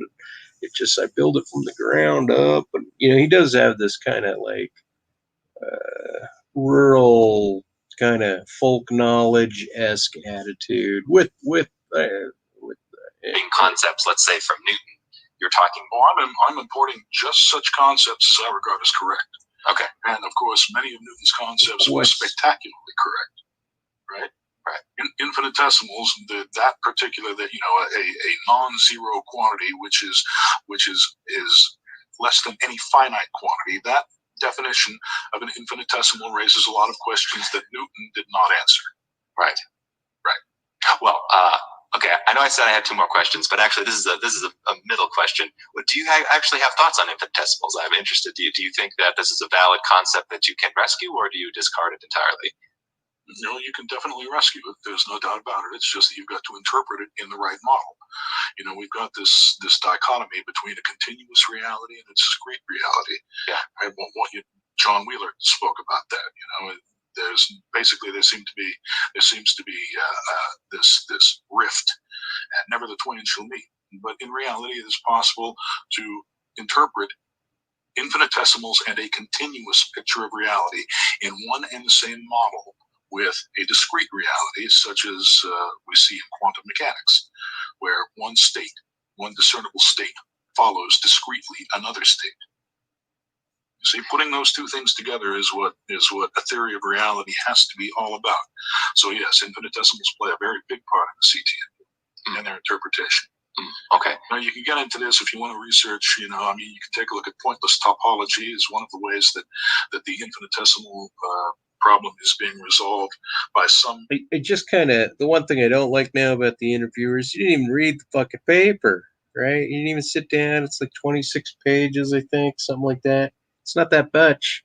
And like the interviewers, I think he's just like heard him speak and he's pulling from that. But then again, I wouldn't come to the same conclusion. I wouldn't be trying to reify the model the way he does again and again and again and again and again. He's just blowing smoke up his own ass for good or for not good reasons. Mathematicians currently, but even they do not have that overall model that they would need to make the concepts work. Okay, that's what the CTMU is. Okay, in the It's theory I'm trying everything, to build. man. I'm It just, covers I'm everything. like, You'll love it. It's I guess you big. could say a finitist. I just figure I don't like the idea of continuity at all. I can't rescue it logically. Here's maybe the easiest way to understand it. In a sequence of events, like particle takes one state, then it takes another state, then it takes another state. Okay, in other words, those states are basically static entities. There are open intervals between the states. Those are where continuity resides. In the states themselves, those are discrete. So those sequences are countable. Okay? In the CTMU, one of those pictures is a limit of the other one. Okay, they both. Okay, so if he's talking about discrete cases of, like, say, if you try to atomize a weather pattern coming in, and you're going to say that every water droplet is in a static state, quantizable, meaning that you can count it, you can come to a quantity of them. I argue in my book, no, the agreement upon what would be constituted as like two gooily connected with very like gossamer-esque connected liquid clump between two clumps, like the end of the end right before the moment right before two cells pull apart. Right? If in a static state, one still might say, no, it's not quantizable, or it is quantizable, it's just that you won't reach an exact quantity, because in one case, you'll say that's one type of water, one piece, and someone else will say, no, it's obviously two, and we're going to count it as such. It's almost like the hanging chad issue in Bush v. Gore case. Yeah, did they punch it? Did they punch it enough through? Exist in the same model. The same overall model, which has a property called conspansion. That's the operation by which it evolves. And an alternation between countability and uncountability is one of its features. In hearing that, I would love to dive more into detail specifically to flesh that concept out, but I feel like that's going to take us off track, and I could spend a lot of time talking about that. So I want to make sure before we end that I can talk about another one of the controversial features, I guess, of the CTMU. When I read about it, I must say I've seen a lot of flippant commentary about the CTMU, and almost by imbeciles. Yeah, well, yeah, your words, not mine, though. I completely agree, and I stand by those words. Yes, one of the things they mock and they treat as, oh well, it's got to be literally, it has to be. See, like if they don't agree with me, they're imbeciles, and I'll stand by that. Meaning, I'll stand so hard that I've got the truth that everyone else must be an imbecile if they're to make a flippant remark against my work. Evidently wrong is because you talk about the conception of God, and since they have already concluded there mustn't be any God, they go, oh, therefore the CTMU is nonsense, which is just a terrible line of reasoning. But I do want to hear your thoughts about the conception of God. You have kind of a proof of the existence of God, but that's meaningless unless we have a kind of a definition of what that word is and how and kind of what it means and how it relates to humans. So can you talk about God and the CTMU? Sure. The CTMU is an identity of reality. It's basically an intention-extension coupling that has ontic bearing. It actually explains how reality generates itself. And that identity of which I just spoke is God. You've read the Bible, right? I mean, I'm sure you're familiar with John 1:1. Not off the top of my head, but yeah, I grew up evangelical, so I'm sure I've heard it. The Word, and the Word was with God, and the Word was God. Right, yes. It's a description of Logos. That's basically what we're talking about here. Okay. The CTMU is Logos, and Logos is God. Okay. See, that's funnily arrogant, but the CTMU, before it's God, it is embedded as modular truth in the embedded contradiction. Then there's God. But it seems once again, I think there's just this huge degree of confidence. I think you just have to argue. You just have to read the work and then argue the different cases, right? So, but even the idea of like a diffuse, uh, like in Seattle, right? It's just generally more moist up there, so you have this diffuse water particulates that are heavily populated in the atmosphere, more so than in more arid areas, and it does eventually move out, but for some time it sits statically there. And so if this slow movement that is quantizable when static but not quantizable when kinetic, um, seems, and yet his the virtue of what he was saying was that the he didn't use the word kinetic, but that the items moving, that this ontic description is the appropriate way to interpret the cloud structure as in itself, like see, I almost get this idea like he thinks all storm clouds pull together in one massive world hurricane. He doesn't see that the tangents or a stellation from tangents off of almost any of his concepts yield an inverse mirror, almost like to say, well, even if you get a huge grand storm on the planet, not all clouds are going to be distributed in a pocketed area, whether it's moving or still frame.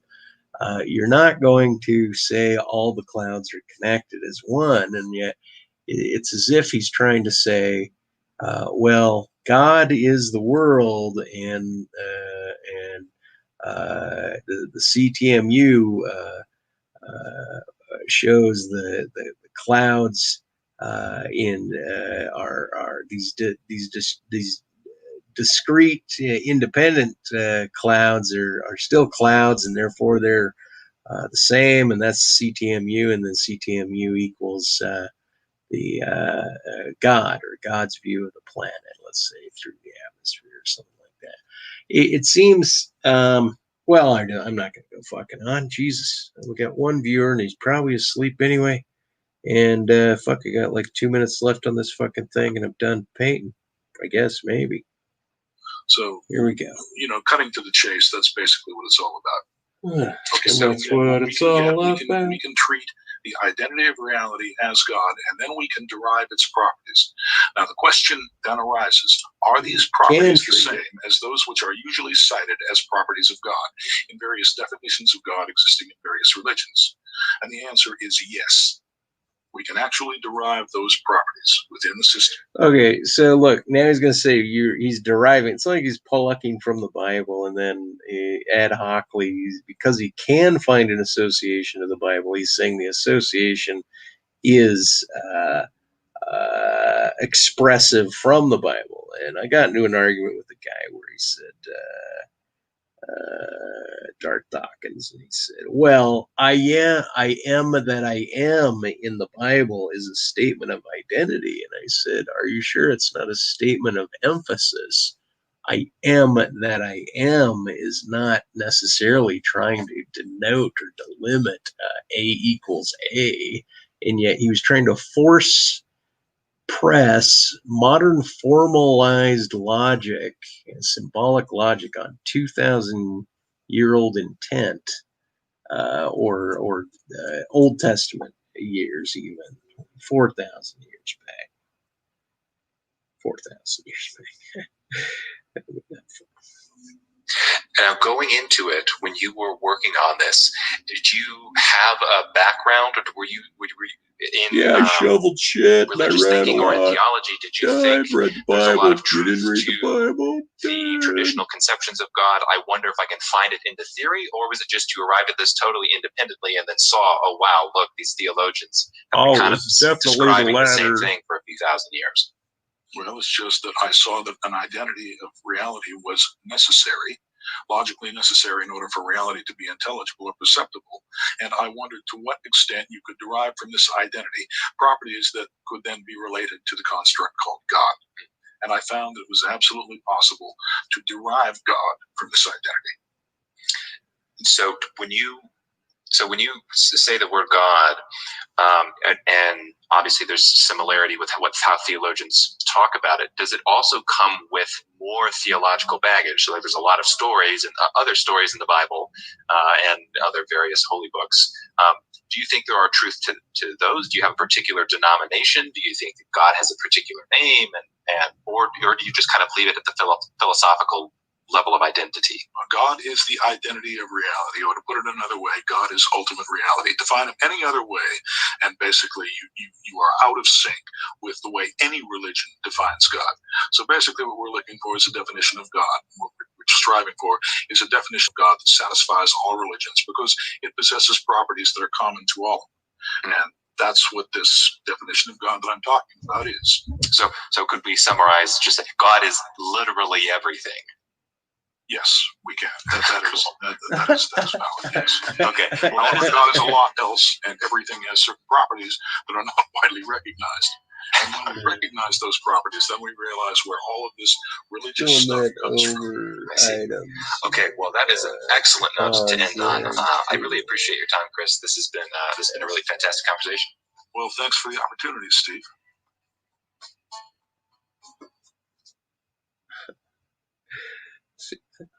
Well, God is everything, therefore, like, okay, just start with that premise that reality is God. Like it's so weird. Like, I have no means of actually denying what I think is my theos, but I don't reduce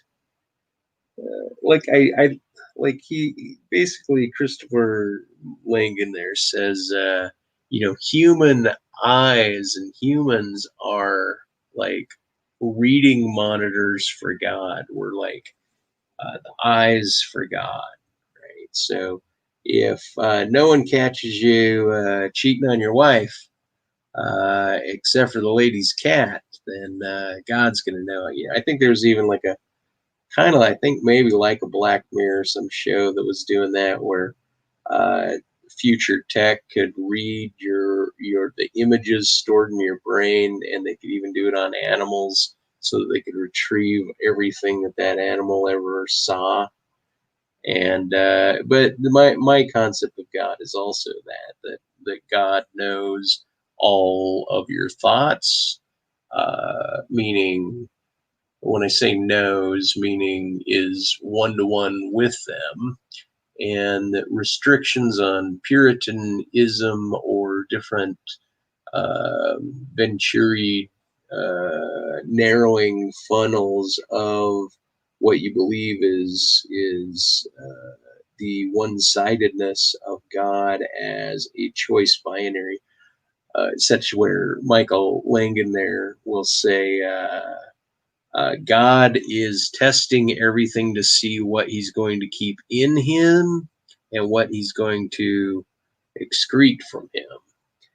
And that's what the nature of reality is. And so it then formulates, once again, the position for a binary judgment, instead of the idea that even his saying so, even his trying to say that God is everything, is the same thing as just saying God is the ultimate inclusive absolute, and that everything is of that inclusion, and there's nothing exclusive or extrinsic of that absolute, and that any particulate or any consciousness or any reflection within the grand array is like an inside and a spy for God's mind's eye.